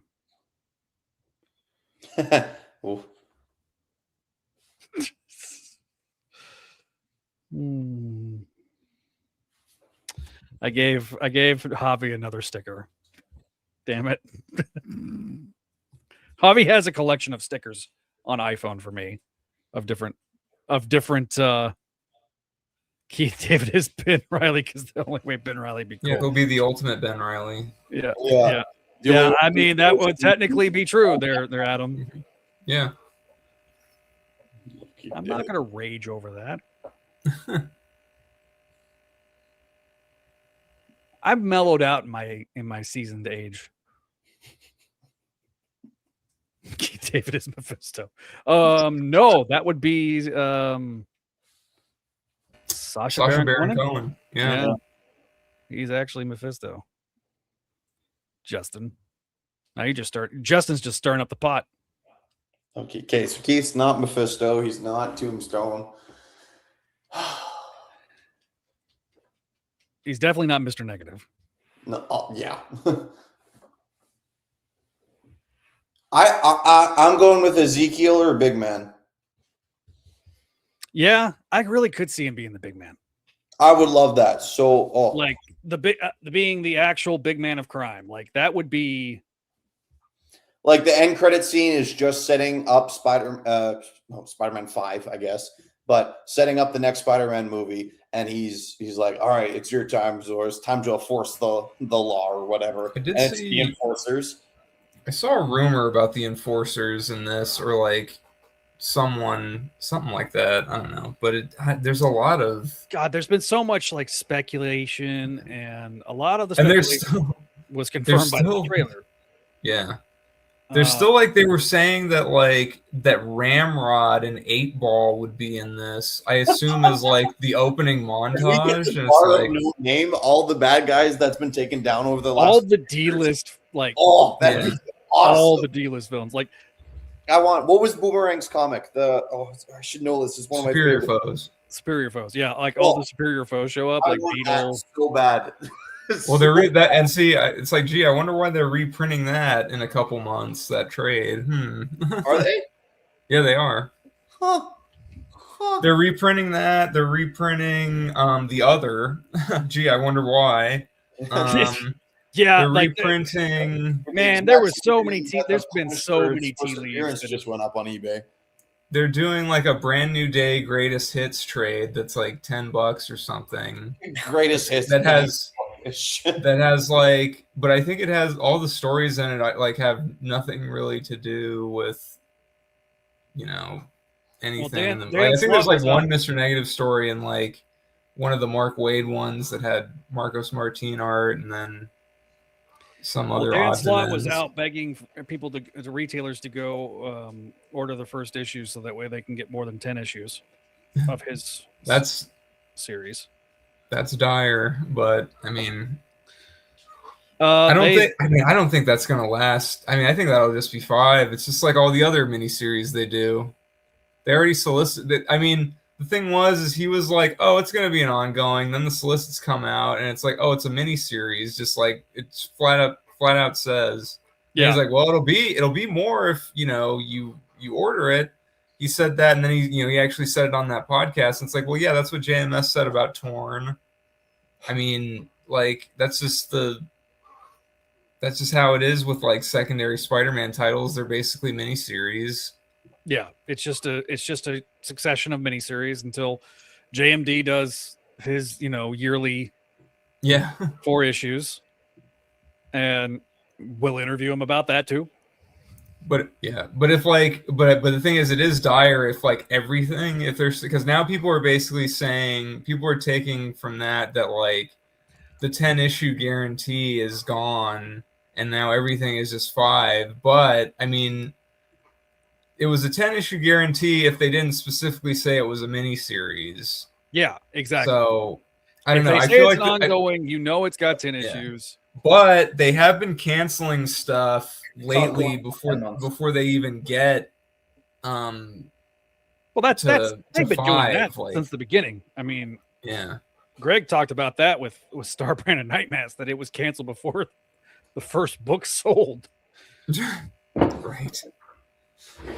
I don't know. Marvel just seems bleak kind of on the comic front these days. I just sent you the photo. Via text? Private chat here. Oh, private chat. Thank you.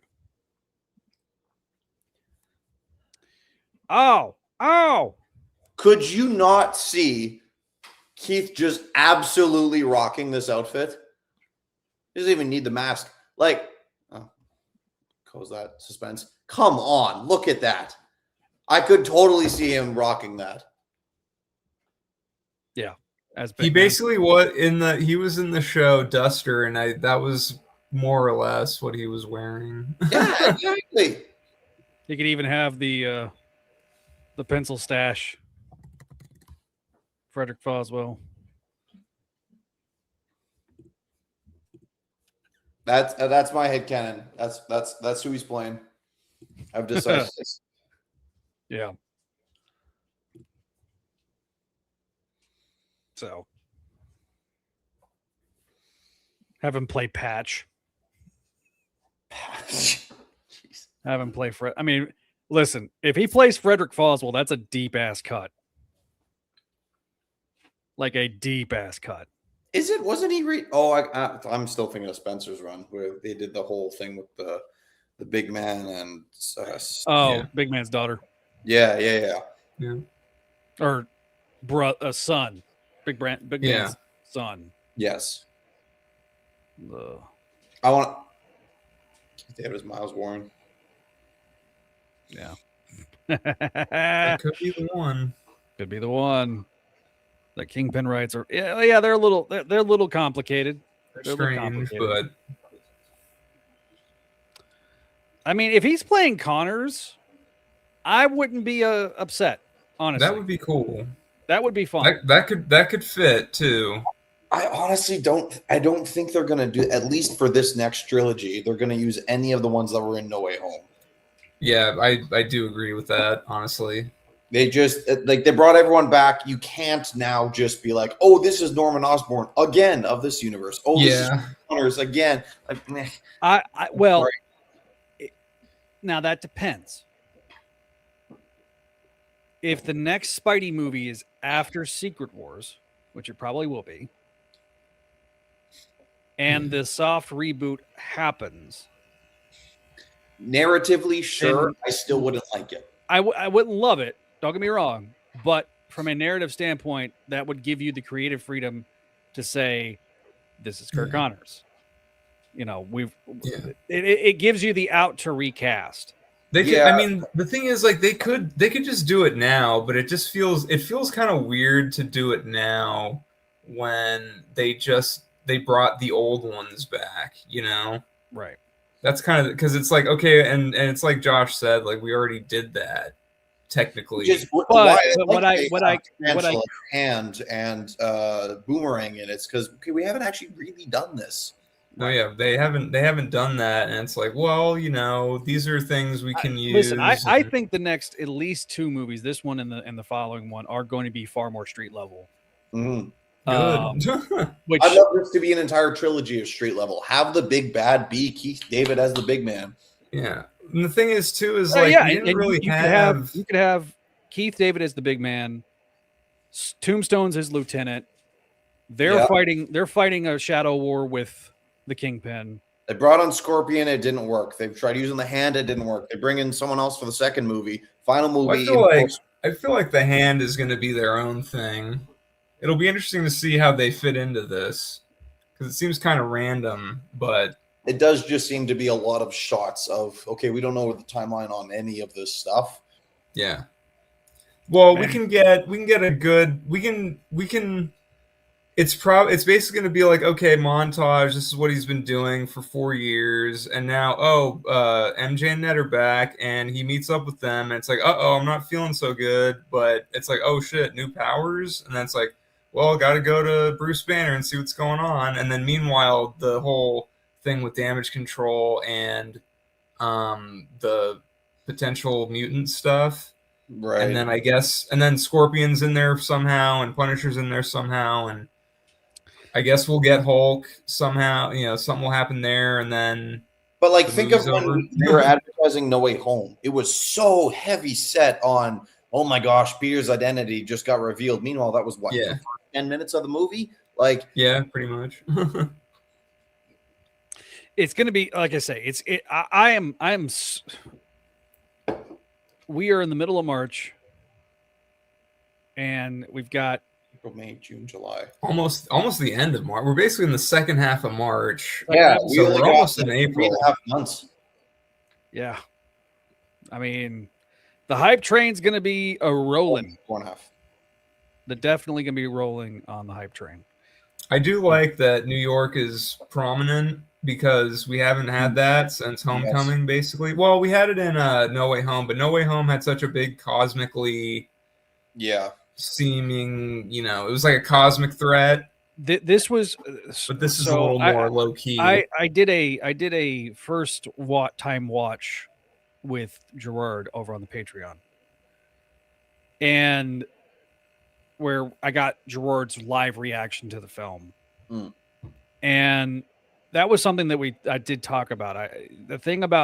One of the things I liked about No Way Home was that we're finally back in New York. Yeah. And I think there was a level of optimism at the end of the last film. And instead of doing what the studio clearly wanted to probably do a multiversal thing. Let's be real. Because the studio, it would be quote unquote safe. But the fact that Holland said, no, you've set up this street level Spider-Man. Let's play in that box. I like it. To me, the vibe of it. This is the friendly neighborhood Spider-Man that has been missing since Andrew. It's got both Spider-Man 2 and Amazing Spider-Man 2 vibes. Yeah, it's got vibes for both of the first sequels. Both. Yeah. Here's what I'm thinking. This movie, we get Scorpion as the hired hand of Big Man, Keith David. Second movie, he's dealing with not a big much play on the Big Man side, but he's dealing with the symbiote, because that is still technically in the MCU, and it's going to be tying into roughly around the time of Secret Wars. So something's going to happen. They have to deal with the Avengers thing. He has the symbiote, gets rid of it. Eddie Brock, he fights Venom. That's movie 5. Movie 6, he takes on the Enforcers. It's still street Or level, big man, final villain. you don't do Eddie. You do Mac as Venom. I could see them doing that. And that Scorpion. They do Scorpion Venom. Okay, yeah, right. I forgot he had because that. Scorpion's already here. So, and right? if he gets beat, and then it's like, oh, he'll be pissed off, and then the symbiote goes down. You could bring back everybody and do the whole auction bit without the Eddie Brock with cancer, and have Scorpion or have Don Fortunato show up, another street level mob boss, right? Have his son Angelo become Venom. And then he dies, and then have Mac get the symbiote and him be your Venom for the MCU. I know the Eddie purists won't like it, but that kind of avoids the rights issues that you're right. Like the thing is like especially with all the MCU stuff the past few years, they really like to just pull from the past like 10 to 25 years of the comics. They like doing the more modern stuff. And even with like Captain America and Iron Man, it was a lot of modern stuff, like Extremis and Winter Soldier and Civil War. And it's like, all right, so they really like to they sprinkle in some of the classic stuff, but they really like the stuff post 2000.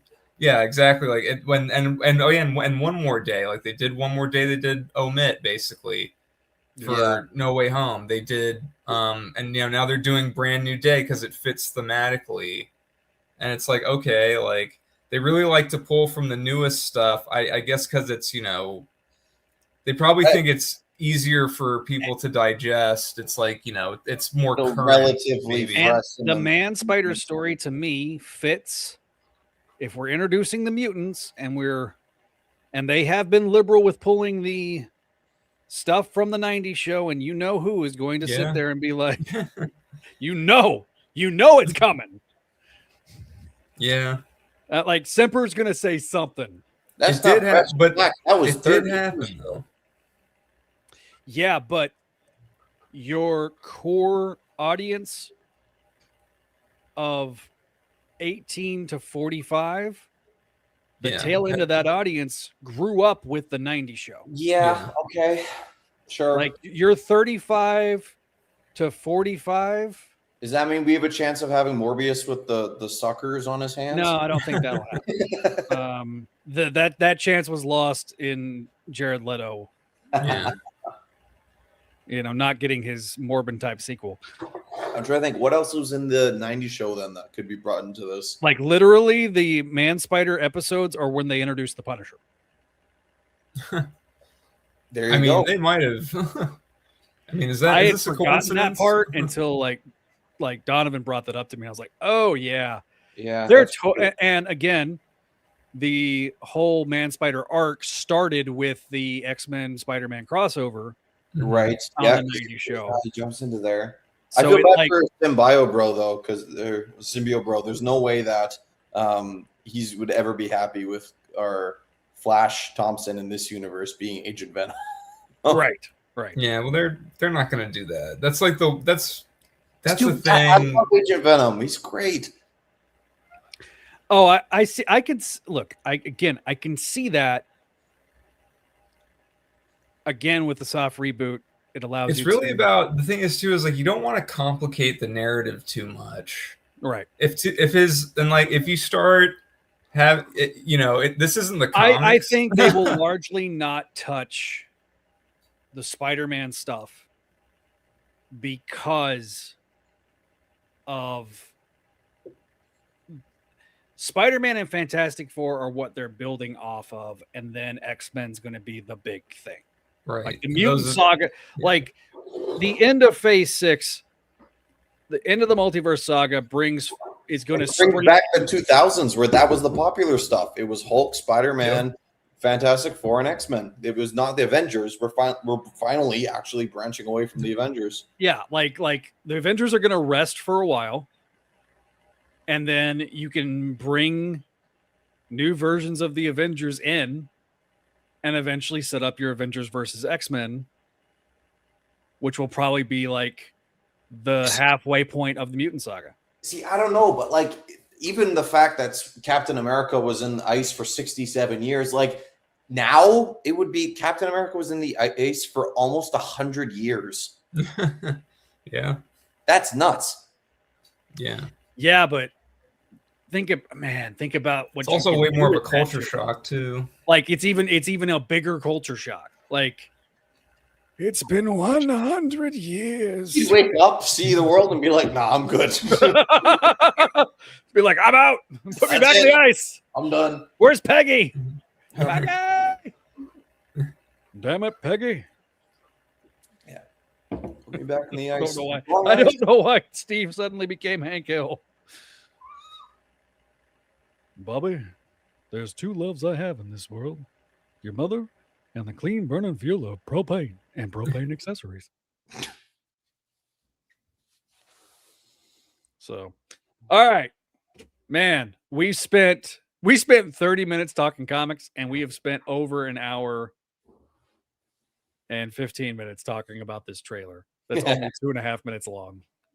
It's been fun speculating with everybody. I am gonna double check and see if Paul's jumping on, because Paul said he might come.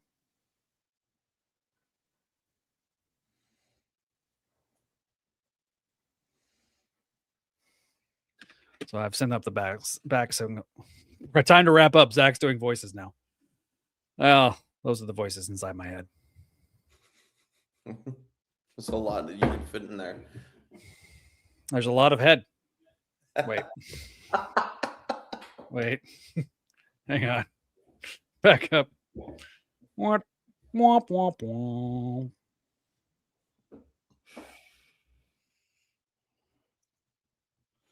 Paul is typing. He's like, oh.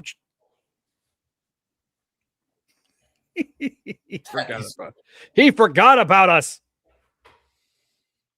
All right, so he said he has to give 10 minutes. So, chat, what do you think about the trailer? Tell us what you think. Like, what is it? What are your pros? What are your cons? What do you like about the trailer?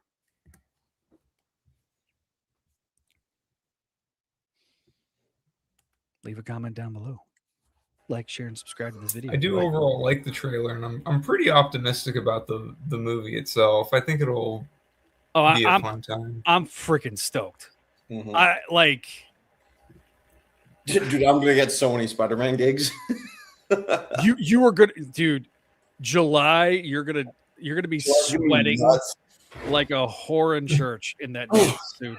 Jeez, man. You're gonna be like, dude. I cannot imagine being in a freaking leotard. So some of the I run my company very differently than how a lot of this is mostly a princess party dominated field that I work in. But we do all characters and we really push a focus on that. And so when I was planning out this summer with one of our clients, I was like, okay, July, we are doing Spider-Man. They're like, are you sure? I'm like, oh, trust me. Yes, we need to do a Spider-Man event here. We do like a weekly event with them or all throughout the summer for the kids. Like we got to do this week. This is Spider-Man's week. We are doing a Spider-Man one for the movie. It is going to be a massive pull. And they're like, sure, whatever you say. Go for it. Yeah. No, it's great. I love being able to actually be able to plan this out with them rather than be like, oh, we want Batman this week. I'm like, why? There's no Batman. Not this year. Save that for Brave and Bold. Save that for the Batman Part 2. Yeah. And again, for me, I had such high hopes and such optimism for this film whenever we got to the end of No Way Home. And this trailer has look, the concern about it being too much, 100%. We had the same thoughts about No Way Home. They were going to cram 5 villains into that thing. Yeah. That I guess I'm just wondering how they're going to balance all of this, but maybe we'll see that when they do like the next trailer, like it'll be more story based. Yeah, Who knows? This is supposed to be the teaser. Yeah, with how it usually works these days, really it's like a teaser and story in this. There's a lot of action shots. Mm-hmm. Yeah. I mean, you get some idea of the plot, The gist of it, sure, yeah. But I guess I'm dude, looking for like villain, like what's the big there isn't villain there's a thing? lot of fluff, but not a lot of meat to this trailer. That is the one that like makes it a true teaser, because like that's fine. I'm good with that. who's the main who are the main week. villains? We get all these B-listers and C-listers, but like who's the narrative driving villain, which is interesting. Yeah, you know what I mean? We've already used up all of Ditko's villains. Like we've already done Mysterio and Lizard and Green Goblin and Doc Ock. Like we've already done all of them. Even Rhino. And that's to me, and this is where what I like about it is like they're going hard in the 70s. Like Boomerang, Tarantula, 70s and 80s villains. So like that is nice. That's this trilogy. This movie's going to be 70s. Next movie's going to be 80s, and the final one's going to be 90s, and that's where we get the Clone Saga for you, Zach. Sony, if you're listening, I will be a consultant on that movie for free. For free. Free 99. You'd be terrible as a consultant. You'd be just like the actor in Wonder Man. He's like, I feel like this isn't his motive. Just in the book, it's more like this. No, I would be fair. I would be fair. To be honest with you, I would be fair. They'd say something, you're like, actually, in the Lost Years, this is what happened. So it kind of so listen, if we're gonna do this, we're gonna bring in Kane. Right, listen, I need him on a moped, him on a motorbike, traveling across. And like, we're gonna open the film like Easy Rider style, where Tom Holland's on a motorbike, and it's just gonna be like AC/DC blaring in the background, like Back in Black, and he's just driving like or if we can, let's get the Renegade theme song. Let's get the license for that. I think actually Sony owns that, and we'll just have Renegade play in the background. The Dodge, not Dodge Ram. What was it was a Jeep? No. So there was so you were too young for this show. There was a show on CBS in the early 90s that's called Renegade. Okay. And if you've listened to Clone Saga Chronicles, one of the running gags was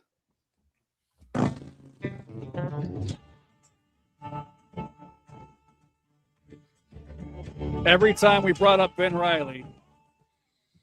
See, I'm thinking Renegade X Ambassadors, the one that they played with the Renegade truck car commercial. Oh yeah. No, this was. It's the most. It's like, what if the Hulk was a retired, disgraced cop, like living as a nomad, like the sheriff in Cars.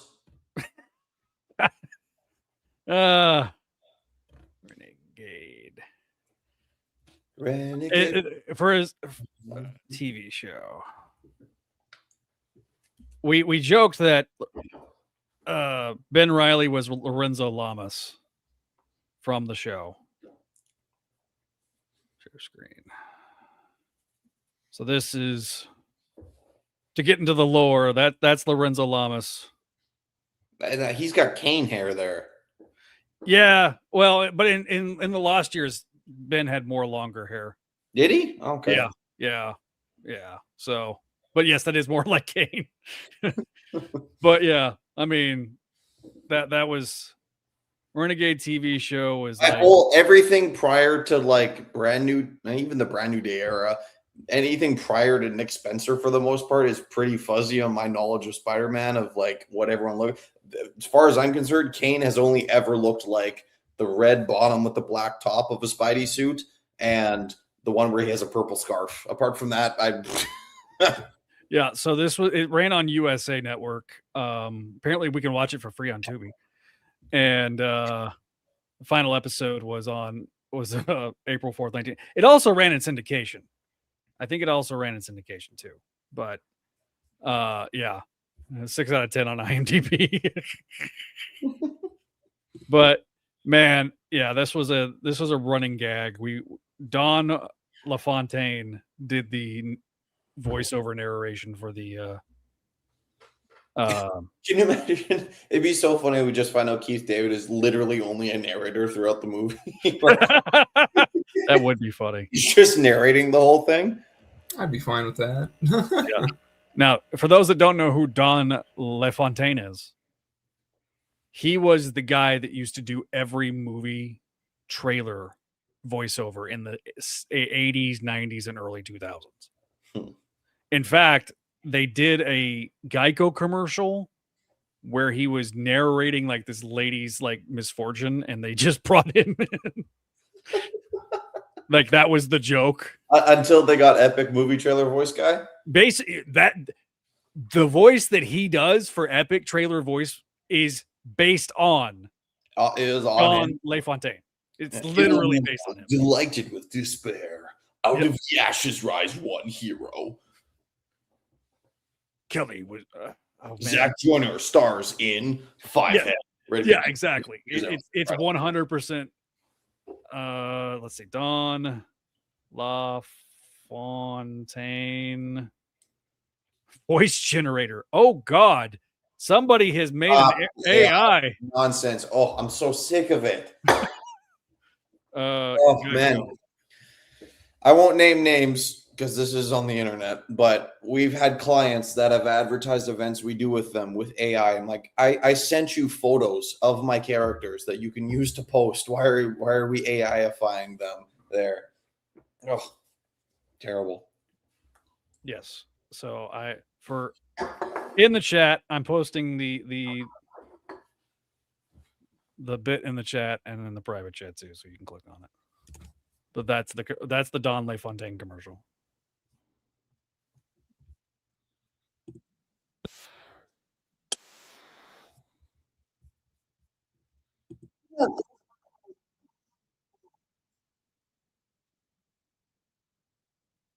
Oh yeah, that's 100% is his voice. In a world where both our cars were hit totally underwater. Exactly. A new wind was about to blow.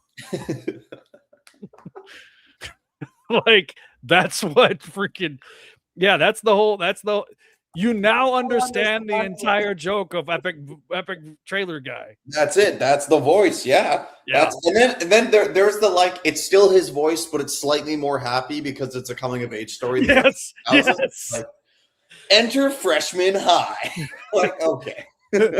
Here's the latest from Disney. Exactly. It's Inside Out 2. This DVD video is brought to you by Disney Fast Play. Click now, fast forward. Josh, I'm watching on the treadmill on break right now. Oh, yay, boy, Javi. Is he referencing my personal trainer days? That lasted like a year until I got tired of telling people to eat broccoli, and then they didn't. So, ladies and gentlemen, damn, back from sabbatical, the man, the myth, the legend himself. Me. Oh, hello. How you doing? P-Thug. Pretty good, man. It's been a long time. Yeah, it's been unless you watch the Symposium only on the Spidey-Dude Radio Network and the Comic Binge YouTube channel. Yes. Well, if you watch those, you're good to go. So, yeah. Sorry, I'm not in my regular spot. My computer was upstairs with my wife or whatever. So I was like, screw it. I'll just get an iPad. Getting the not the comic book library, but this is the media room. So, whatever. Okay. That's fair. Well, we appreciate you being on. Whoa. You do have the floor, my man. What do you think of this trailer? We went through it.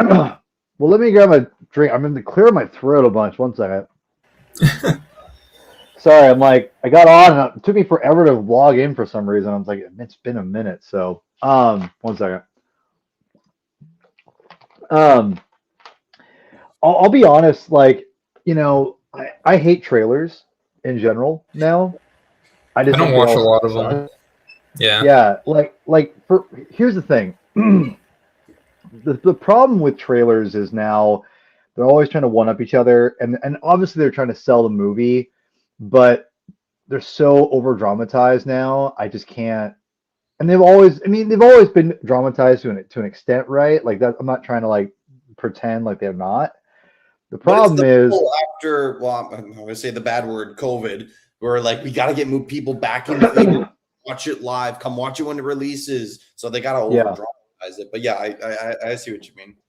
well, again, like I get it too. Like I'm not trying to be like, no, you can't do that. Like no, I get it. The problem is that they put out the over dramatized trailer, but they put out like 4 or 5 of them. And it's like Yes. I don't need this much, Yeah. You already have my money. I'm gonna watch it probably twice over an opening weekend. Like I don't need to be like wowed by this, Yeah. And so sorry guys. I had some ice cream and I'm just like I don't know what it's kicking my I'm just all coughing stuff up. But I just like since the sequel trilogy of the Star Wars, it's like I feel like trailers have just really gotten bad with that. And like Age of Ultron was the first time I was like, I'm out. Like I'm starting to get really sick of this because Age of Ultron had like 5 million trailers. Yeah. And so I'm saying all this because I have a thing now where I was telling this to Javi the other day that I don't watch a trailer more than once usually. Like sometimes I'll show my daughter a movie, like if I want to get her trying to get hyped on something, I'll show her once or whatever to get her kind of familiar with it. But for the most part, I watch it once and I'm good. Like for the Marvel fan show we're gonna be recording tomorrow, I'll probably watch it a few more times, but not much after that. Like after that, I'm like I'll maybe catch it in the theater, Like for Dune 2, I didn't watch any trailers for that. In fact, when I'd sit in the theater, I'd close my eyes and I remember you talking about that. Yeah. Yeah. So like, I just don't care. I'm just like I want to be surprised. I want to be. So anyway, as a giant Spider-Man fan, and I'm obviously gonna watch this trailer. I've only seen it the once as of right now. But I was kind of walking into it with Briny Day just feeling kind of weird because of just, for one, calling it Briny Day is weird, to be quite honest with you. I mean, as a defender of Marvel wants the better association with it. If this movie is great, everyone referencing Brand New Day is going to have to say the comics, not the movie. The comics suck. The movie. Well, Josh, if you're not paying attention, I defend more Brand New Day than most people. All right, that's all we have time for Paul today. Thanks for joining us, Paul. Yeah, that's the thing whole point of the Slot Symposium. The Slot Symposium is the point of it is to show that there is good and bad to both, like to everything. Brady Day has a lot of, as someone, if you watch the shows, I'm more positive probably than most people, but I definitely I've seen the warts a little more on some of these things. So like, and those guys will tell you, I'm not like, it's all amazing. Like, no. I've trashed some parts of it, but I also defend a lot of it too, because I back in the day, I don't want to bring up other websites or anything like that, but like there was one website that just was the only Spider-Man site, and then all it did was trash Brady Day, and I was like, some of us actually enjoy it, and I consider myself a legitimate hardcore Spider-Man fan, as these guys can back me up on that. There's a YouTube channel where it's called Cinema Wins, and it's a parody off of Cinema Sins, where everyone is someone's favorite movie. I want to find out why, and he tries to look for the best in it. So I can kind of see that, and yeah, there's definitely like some parts that are salvageable. Yeah. You can like Brady Day hinge, and it's funny going back to Brady Day, the movie. It does hinge on how much you are going to hold against Marvel for breaking up MJ and Spider-Man for long term. Like now, like the movie's not as like it's you're gonna get like the happy ending with the movie, but the comics you don't get that, and that I think is where I knew that I wasn't gonna get that at anytime soon, and I just accepted it. I was like, there's nothing I can do to change it. I can get mad about it. Like I'm a pro marriage Spider-Man, even as a Brand New Day defender, But at the same time, what am I going to do? I'm just going to say I'm going to stop reading Spider-Man comics. That seems boring to me. I'd rather, I have all these great stories when they're married, but I'm also going to say too, it's not like we're only telling like peak storytelling with Spider-Man married either, right? I mean, like, sure, the late '90s had some shit, man. Like, and he was married, so let's not. Wife, like you pulled a Hank Pym there, and you're like, okay, Yeah, right. Yeah, I mean, like, there was some weird stuff. We don't talk about that, Josh. Damn. So, like, there's just a not like whatever. So, Brand New Day, going into it, I mean, that was kind of an interesting take on it, just by the title. And then with like a new director is interesting, I mean, I love Shang-Chi and I love Wonder Man now. Like those are great. So now Wonder Man. Wonder Man. Was the same guy. Yeah, Wonder Man's great. Which I was not expecting to be great because I'm a Simon Williams fan. Like legitimately, like I love Wonder Man. And walking into it, I was like, this is nothing like Wonder Man I know, which is totally fine. I'm not one of those people like, it's gotta be the white guy. It's gotta be this is like, no, I'm good. Like I've got the comics. Wonder Man's not. Which is funny because his character in the show is that guy. He needs to be exact perfectly. Well, I mean, like Simon Williams he's so all over the place in the comics. So it's like what iteration, like do you want? I mean, like, but either way, so walking into the it's the movie and like the all the different writers and all these different villains you're getting, it's like I'm like, what are we gonna get here? Yeah. But we still kind of don't know.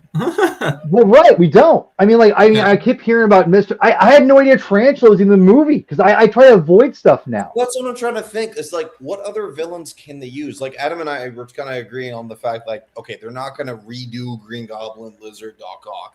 Who else can they use? They still have Beetle. They still have.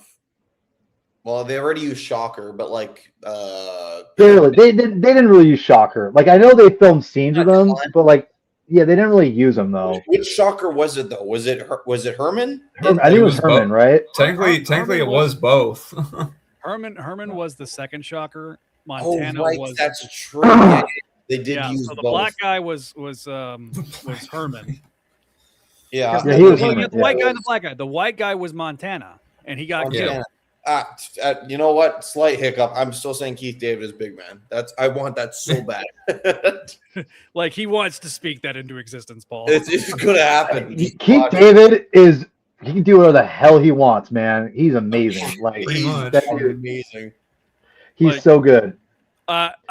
Dude, when Greg Bashansky pointed out that I think that's Keith David. Yeah, that's Keith David. I was like, my dude. Unmistakable make a phone voice. call. Yeah. Unmistakable voice by Keith David. So somebody tried to say that was Lawrence Fishburne. I was like, bro. Come on, child, please. They were trying to say it was Black Goliath, and I was like, no, we've already had that with Lawrence Fishburne. No. We're not recasting Lawrence Fishburne. I mean, and Keith, I think if you Keith were David, going to, that would be a bad. Keith David is like much older too. I think, isn't he? Maybe they're the same age. I think he's much older than Lawrence Fishburne, like at least by 10, 15, like at least probably. 10 I would years. say 10. I'd say probably 10. Keith David is 69. Oh yeah, he's definitely older than Fishburne. Then at that point, wouldn't he? Wouldn't he be? Yeah, he's got to be. He's got to be. Anyway, if he's who knows? Lawrence Fishburne's only 64. Okay, I mean. Okay. That's I mean, like, but at the same time, I would say Lawrence Fishburne, he probably doesn't look 64. He doesn't look 64 to me. Like no. He's good. It also reminds me of that one time where that news anchor just popped in my head, was talking with Sam Jackson, and he got him confused with Lawrence Fishburne. Oh no. I remember that. Yeah, and Sam just ripped into him. It was so funny.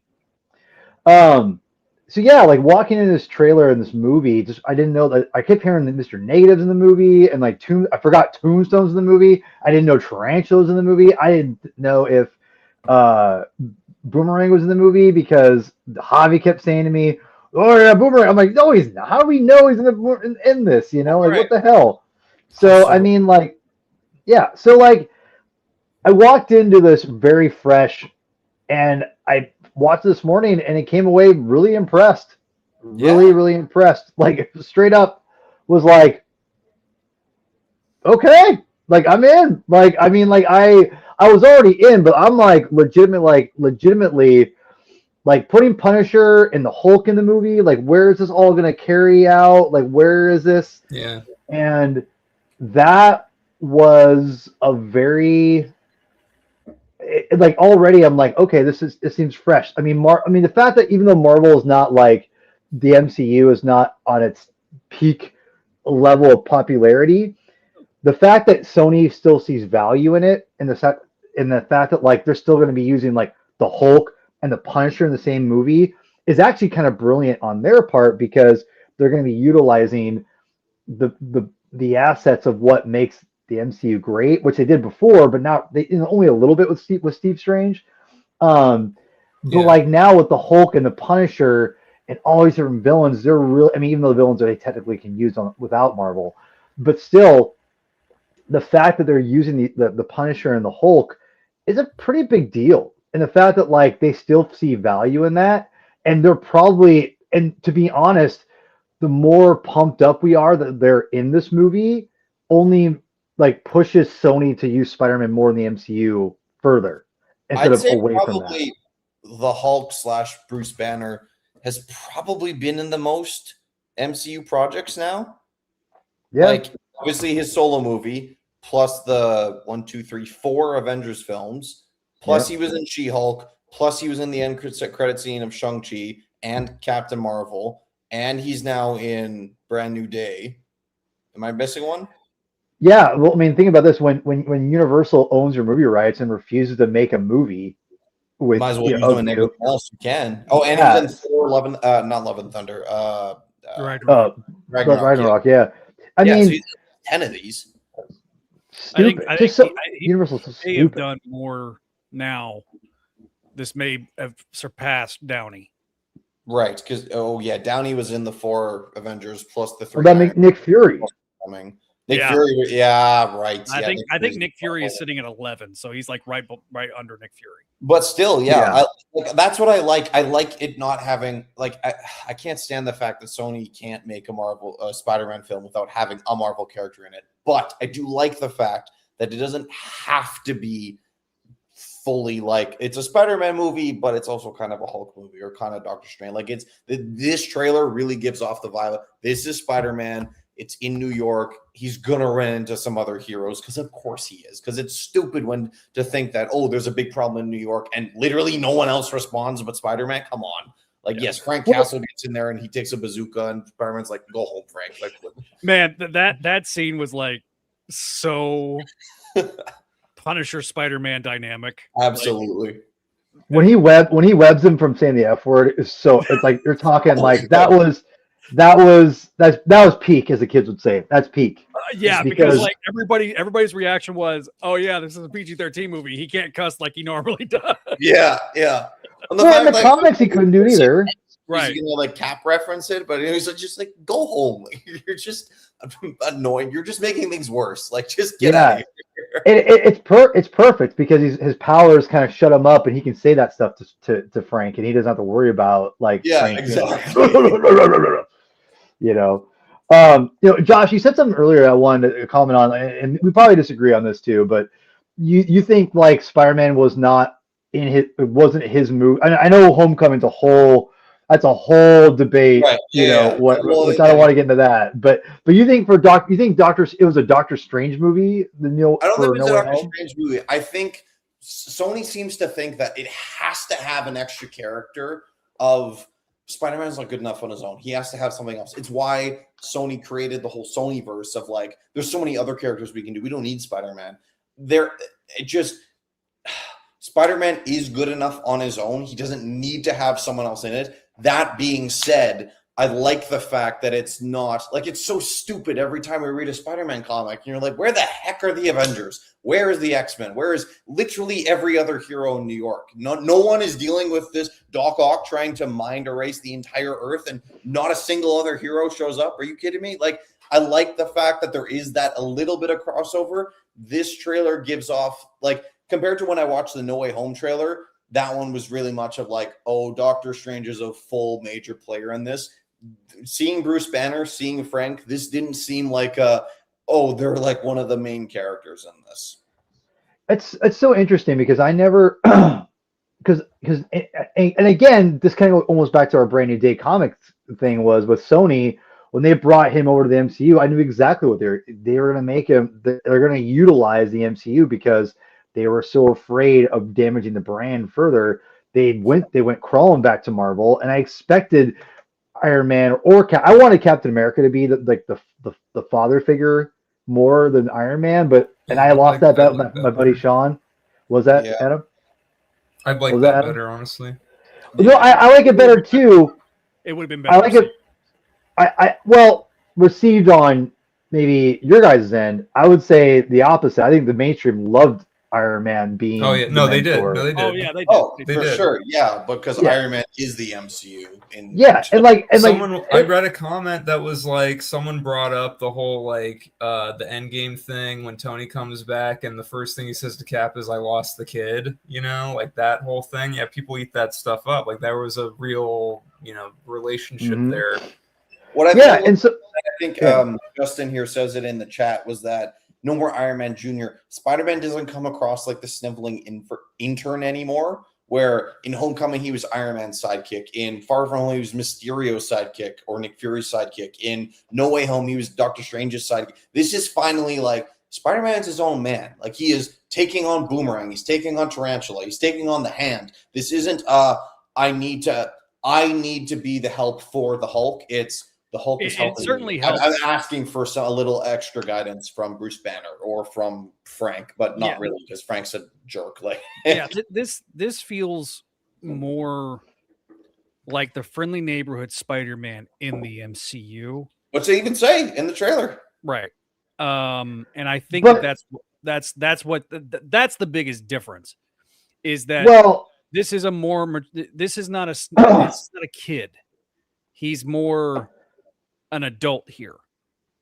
See, I don't want to get into a debate about Iron Man Jr. because I will fight and I will go, and I've gone toe to toe with these people who try to argue with me about Iron Man Jr. One guy, remember one of your old buddies, Zach from the other website, came at me and I was like, give me your proof. The entire movie. I'm just like, oh my God. Like, just like these people have no brains. I'm sorry. So like the thing is, I cannot watch those movies and think that same way. I just can't. Like, because are they essential? Are they integral figures to the movie? Absolutely. But that to me is not any different than like a Spider-Man comic I read, whether it be the New Avengers run where Spider-Man and Tony Stark are all of a sudden like best friends, and Iron Man becomes an integral part of the Spider-Man mythos for a short period of time to set up Brand New Day, whatever, right? Like, but that stuff happens in storytelling. Like, and like everything cannot be the same, and especially in the instance of like Sony bringing in the MCU. Now, great, you may not like that. That's fine, but I think it's dishonest to say he's just a sidekick. He's learning. And then they played up the kid angle more than I think the early comics did. They did play up the kid angle more, but that's I think now what's different is now Spider-Man is 122. Now he's a man. Like he is. Exactly. Not just 18. He's been an adult for a few years now. He's like actually on it and like literally on his own. He's got to figure that there's no Stark Tech. There's no Shield. There's no Avengers. He is on his own. He has to figure stuff out all by himself. And I think that's the beauty. I think that to me is what makes No Way Home such a masterpiece of a superhero movie, because it it understood that, and it brought him to that level. Like, because and that's what I think. That's why I love the difference between the MCU Spider-Man than to what the regular 616 Spider-Man we get, is that they're two different things. But in the spirit of those three films together, even though I am not a Far From Home, that's one of my least favorite Spider-Man movies. That's my least favorite, one of my least favorite Marvel MCU films. I don't like that movie that much. I just don't. I adore Homecoming, and I think No Way Home is like goated. So I think but I can look at all three of those films and say No Way Home is what, and I think most people would agree is the origin of Spider-Man in that universe to be where we are now, which is awesome. I mean, that's a no-brainer, right? But I do agree, the ending of that movie set Brandy Day up really well. And, going back to Brandy Day, I wasn't expecting to play up the spider angle and the other. I mean, I don't think they're playing up the other, to be honest. I think they're mixing and matching different storylines.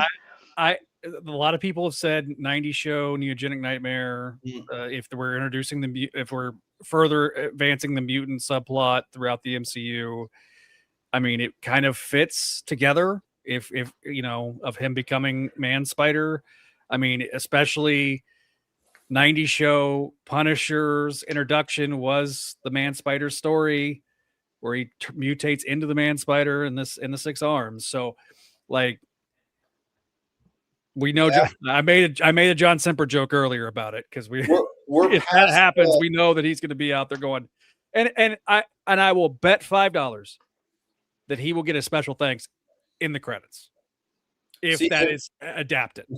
We're past the origin stuff. Javier makes a good point in the chat here where he's saying Amazing Fantasy 15 was one issue. USM took 7 issues to do it. MCU Spidey did it 3 solo films. But now we're past the origin of it. We're past that. We all know the origin, and even though it was played out differently, it's type of thing. That's why, I actually disagree with you, Paul. I actually liked Far From Home, but I was also the same age as Peter Parker when that movie came out, so it was very much I'm in grade 11, so is he. This is exactly what my life is like. Yeah. So now that we're past that, though, and that's one thing I can't stand about the comics is buddy, you should be in your 30s at this point, at least, and you still can't hold down a job or whatnot. Whereas Spider-Man is kind of at the end, he's in university. I graduated a couple years, but he's actually progressing as a character. Yeah, it took a little longer. We're past the trilogy of origins. Now we're in the trilogy of let's see what Spidey can do on his own. Yes, there's characters coming in,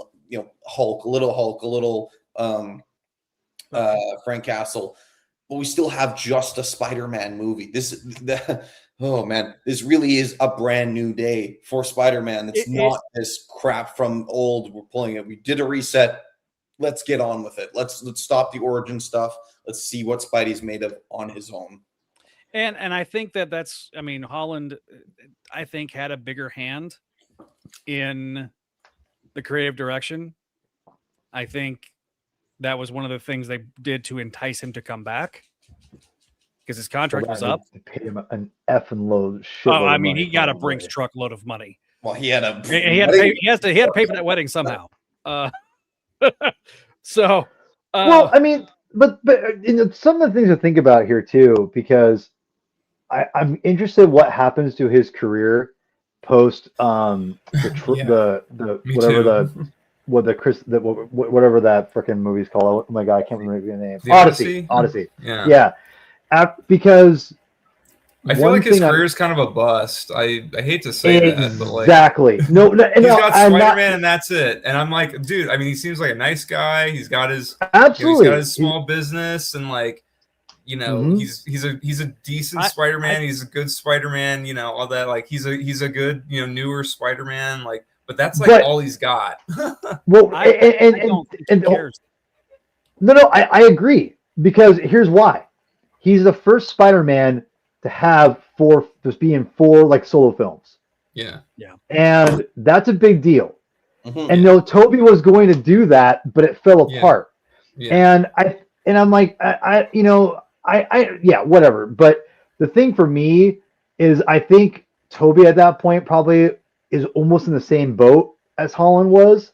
Yeah. Because his career was just kind of wavering too, and then Yeah. was like, you know what, making all this money is pretty effing tight. I'm gonna do it, and then it didn't. It's like, oh, and then his career kind of tapered off, and now it's like, you know, as long as him and Zendaya are like, yeah, we'll keep doing this. I mean, the thing about this, he might do 2 more films. You know, I mean, like, or probably it's going to be another 3 films. So he's like, I'm going to ride this mother effer. You know, like, in interviews before that he's like, once I'm a dad, that's it. Like I'm pulling away from the spotlight. But like you said, he's going to have 4 solo Spidey films and at least in 2 Avengers films plus a Civil War. Like, especially, you know, my profession, this is Spider-Man. This is the Spider-Man. Even kids that aren't old enough to go see this movie, they know that he has fought Mysterio and he's fought Vulture. And, you know, so like even pulling characters from that's not in the cartoon Spidey show, this is the Spider-Man of this current generation. This is the one to look for. No, and Holland, I would say as like the whole package is the best Spider-Man as a whole package. I think Tobey Maguire's Peter is probably, you know, I don't like his voice. I never liked Tobey's voice. His voice always bothered me. He always seemed like a little too weak, like Tobey Maguire. It's like, you sound weird. He looks like Peter. He acts like his mannerisms are like Peter and everything, but his voice seemed too. It was great for Ditko and Lee's Peter. Yeah. I have commonly said for the first 20 issues of Amazing Spider-Man. I've commonly said that Toby was the best Peter, Andrew was the best Spider-Man. Absolutely. And Holland is the best mixture of the both, because inevitably when I have a normie and they like literally when I have somebody walk in my office. Well, everyone says that. But that became like the thing after Homecoming, basically. Right, like... Well, yeah, I mean, but I don't totally agree with it, but you know, teach their own. But my point is that when you have like the random person off the street, when they come in my office at work, I have a Spider-Man poster, the one that used to hang up back here. I have a few action figures on my shelf. You know, I have a little, just a little setup, and that's always the question. Well, who's your favorite Spider-Man? Yeah, because depending on your age, your favorite Spider-Man is going to be the first one you saw. Right? You know what annoys the heck out of the so-called normies too is when you don't mention one of those 3. You're like, Zach's like, actually, I like the 90s show Spider-Man the best, or I'll say like, I like the Insomniac game, and you're like, okay, dude, well, 90s. I would say the 90s voice Spider-Man. I'm terrible with the actor. Is the guy who played? Yeah. I thought his voice for Spider-Man was pretty spot on. He was ripped too. This was like a Spider-Man that could actually pack a punch behind his. Too bad he couldn't throw one. Yeah, I know, right? But you know, I would say that going back to the films, I was saying earlier today in our group chat, I was like, yeah, Holland's looking old though. Like, and he's, I know he's supposed to be playing the age, but it does seem a little. It's still, the thing about it now, it's like he seems a little older than he needs to be. Like, so if they are going to keep making these films with Holland, which I honestly expect, kids or no kids, he's going to do 3 films total, and that after these 3, and maybe some appearances and some Avengers films, like, he's done. There's no way. I mean, because by that point he'll be in his mid-30s. The cameo guy later on, do your second trilogy, and then just like casually appear, like figure out the Sony Marvel deal. Finally, just have Spider-Man just like pop in. Here's the thing: you don't even have to have him actually show up. Just have him do some ADR and. He just swings on by, does a couple quick quicks. Hey, you're doing great, Miss Marvel. Woo! And swings off. Exactly. And you don't even have to have him take the mask off. Yeah, I mean, and by the way, speaking of mask, again, I said in our group chat, that point of view mask, shot, chef's kiss, man. Oh, that was so good. Like, I like the idea of having the Tony point of view. Like I always liked that from the original Iron Man, and bring it to the Spider-Man because of the suit was fun.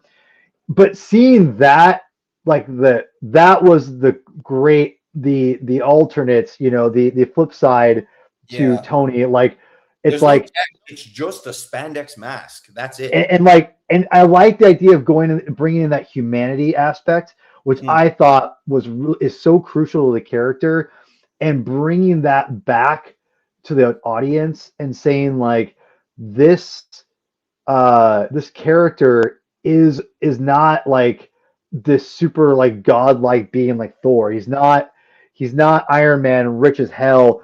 He's not, he's depressed. The whole trailer, he's like, man, his life is crap. And that's why people have been kind of comparing it to like, this is Spider-Man 2. Spider-Man 2. Yeah. It's great. And that whole like where he does the right before as he's like jumping down, where you see the close up of that. That's exactly what it's like, by the way. Where before I do a birthday party, it's just like, okay, here we go. You gotta brace yourself. Yeah, exactly. I get it. Like, all right, it's gonna get to work. It's I've asked Josh. I've talked with another buddy of mine that does cosplay for the kids. He'll go to like hospitals and stuff like that. And I was like, so how quickly have you ordered the new suit? And he said to me that he was waiting on finances to settle out, but that it's coming. Yeah, he's like, because he's closer to my age than your age, Josh. And he goes, what area is he in? I think he lives in Colorado now. He was in in Florida. Yeah, the Colorado crawler. Yeah, and he was having to do his poses. He's like, I gotta get back into the swing of things with his poses, because like his hair, like the way his hair looks, he looks like Ultimate Peter Parker. But it's a slightly older version. Like I am the least flexible person in the world, except Spidey poses. That I can do. I like that's where I'm flexible, is just in that. Apart from that, I have terrible flexibility. But I can really nail a Spidey pose. Well, your job kind of depends on it, though. A little bit. Yeah. Well, I'm gonna bow out. I wanted to stop in for a minute, but it was cool. It was cool catching up again, Josh. It's been a minute since we talked. Yeah, so we'll have to have a good. Maybe we'll have to have Zach have us on, and like we can debate about Homecoming sometime. We can have a good old.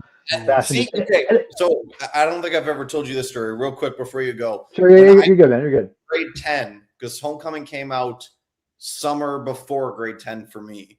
When I was in grade 10, I asked out my would-become girlfriend at the time to Homecoming the same way Peter Parker. Like I wore the same outfit he wears, the gray pants and the blue sweater. I homemade a hall pass and like asked her to our winter formal as Peter Parker for the Homecoming there. And like, awesome. Like that was the thing. Like I'm slightly biased. I will always love Andrew Garfield. That was the one I kind of grew up on. But Homecoming, I was the age of Peter Parker as he went through those movies. So yeah, that I do enjoy Homecoming. There's parts of it as a comics reader, Spider-Man fan, I'm a little iffy on, but I do have a respect for it, mostly from the point of like I was in grade 10 when he was in grade 10. Yeah, like that was a big thing for me. Yeah, and listen, like I'm never one to say someone is wrong.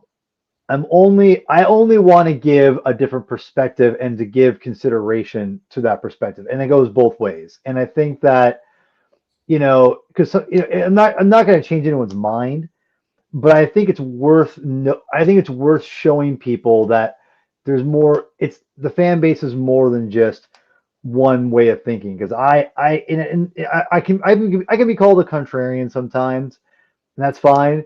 But I legitimately really do love the Homecoming a lot. I feel it has the spirit of Spider-Man oozes out of that movie, and I've always said that. Let's get Zach to plan it. We'll do a Homecoming watch party, and we'll debate. Oh God, I won't even talk. I'll just be watching the movie. I'm just gonna watch the movie. So before you leave, Paul, pimp your shit.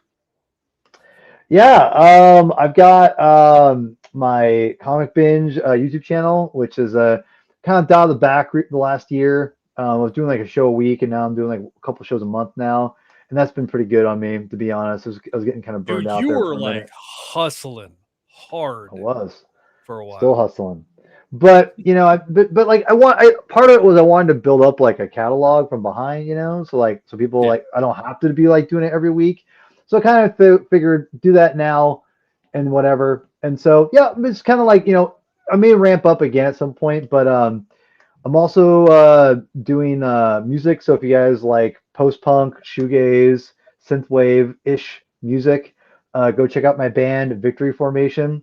We just put out our second single, cover 1 EP. Hopefully be done before the end of the summer, but the way we are so slow, probably won't be done. Who knows?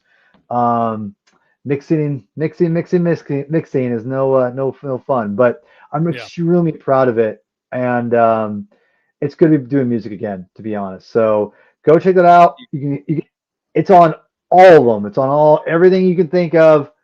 It's there. It's on Bandcamp, Spotify, Amazon, YouTube, whatever, like everything. It's on everything. So you won't miss it. It's Victory Formation. You'll see me and my buddy Andrew on there. And so hopefully you like it. If you don't, my bad. So. Well, brother, it's always good having you on. Yes, I've missed you. We too, man. You got to get caught up on ASM. I'm actually mostly caught up. I'm only behind on the stupid crossover, which is the 2 issues, and I'm like dreading. I'm dreading reading that shit. I am dreading it. I don't think it's good. Just to put things into perspective, Paul, we've literally talked for 2 hours about the trailer and speculated on the trailer and only spent 30 minutes on those 3 comics. We spent almost a minute per second of the trailer. Dude, it sucks because I've actually been enjoying the Spider-Man comics more than I thought I was going to be quite honest. And I was like, I was like, okay, I actually really enjoyed like what they were doing with Spider-Man Space and like Osborn. I mean, I actually like that.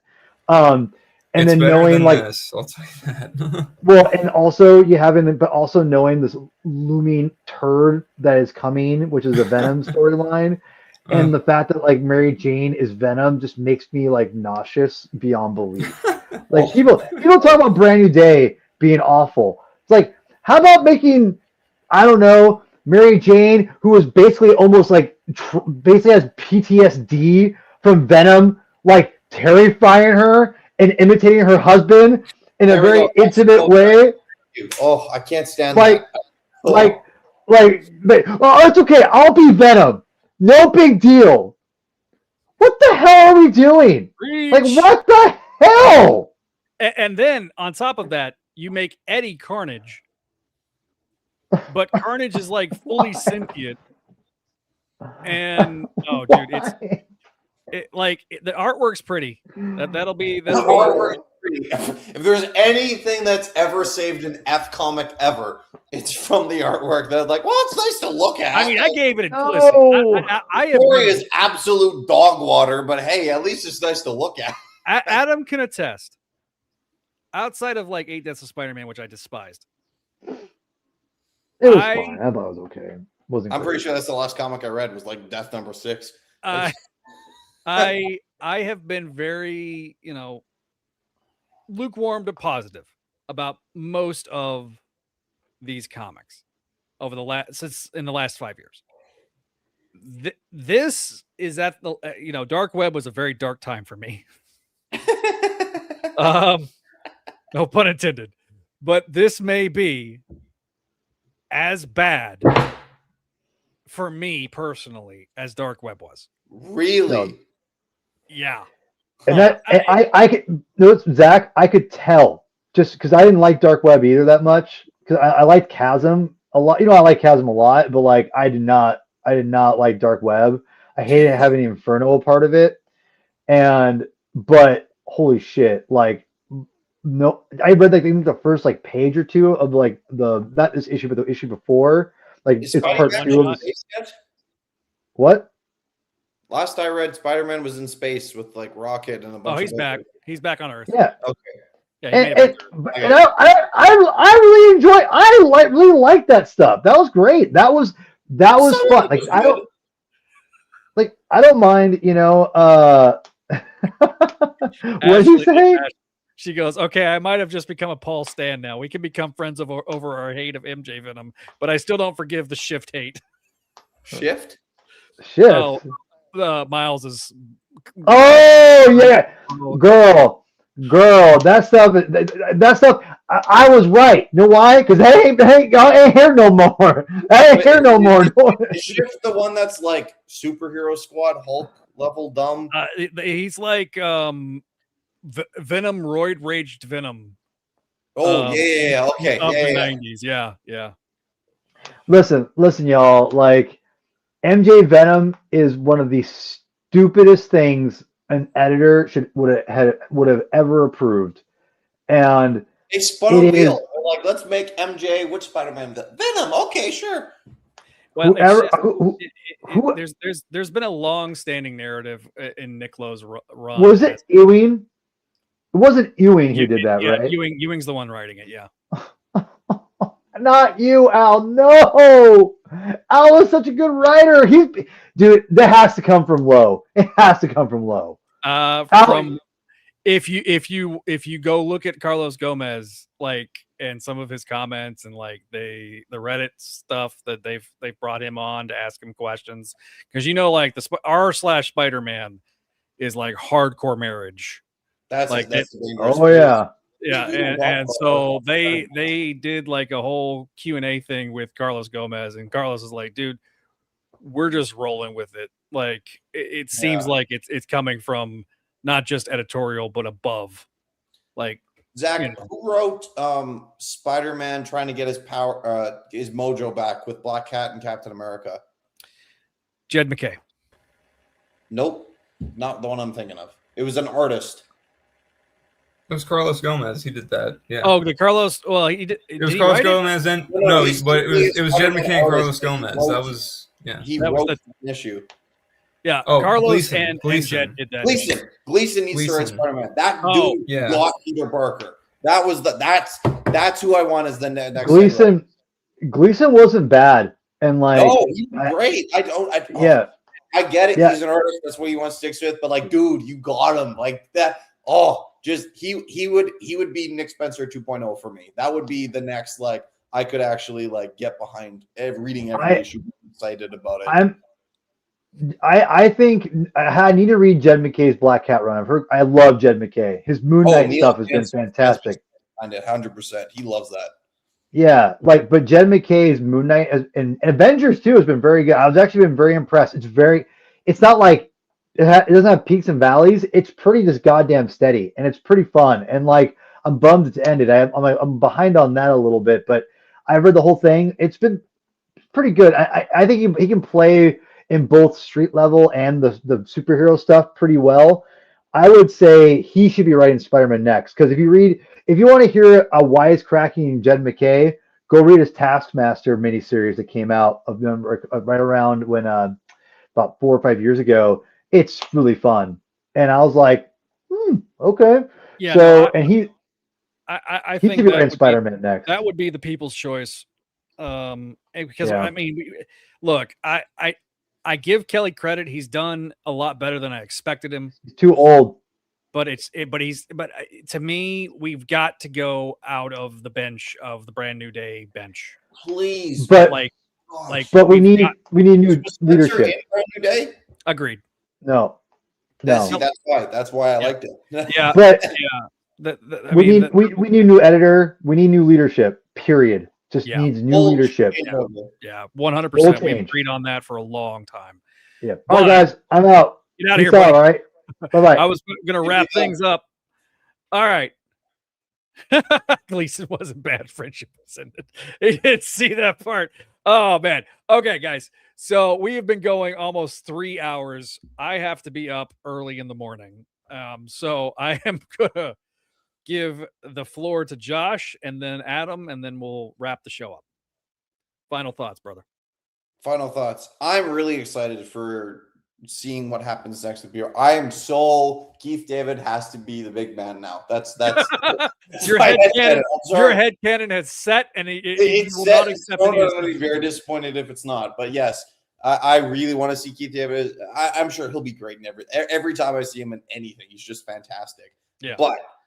But I will say it is really nice seeing Spider-Man on his own. This is actually, oh god, like this is exactly how all of us sounded in 2018 when we were talking about the Spider-Man game. Like, oh, you really feel like Spider-Man playing the game. Like, yes, but this is this is my Spider-Man. Here we go. Like, I'm a little iffy on if he's having organic web shooters, but this is feeling like a Spider-Man movie, not some outer worldly thing, not some he's an intern for Iron Man or Mysterio. No, this is Spider-Man. It's time for Spider-Man to take the lead on this. Sounds good. Adam. I like the trailer. I'm pretty optimistic about where it's going to go. I think it'll be I think the movie will be good. Yeah, I don't know. Just wait and see. So far so good, I guess. I 110% agree. This has been a lot of fun. It's nice to be optimistic about a Spider-Man project.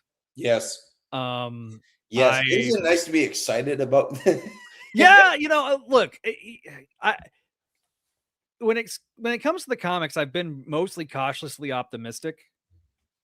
There's a lot of caution. So much caution. I'm not touching it. Yeah, just these crossovers, man, they're rough. That's And true.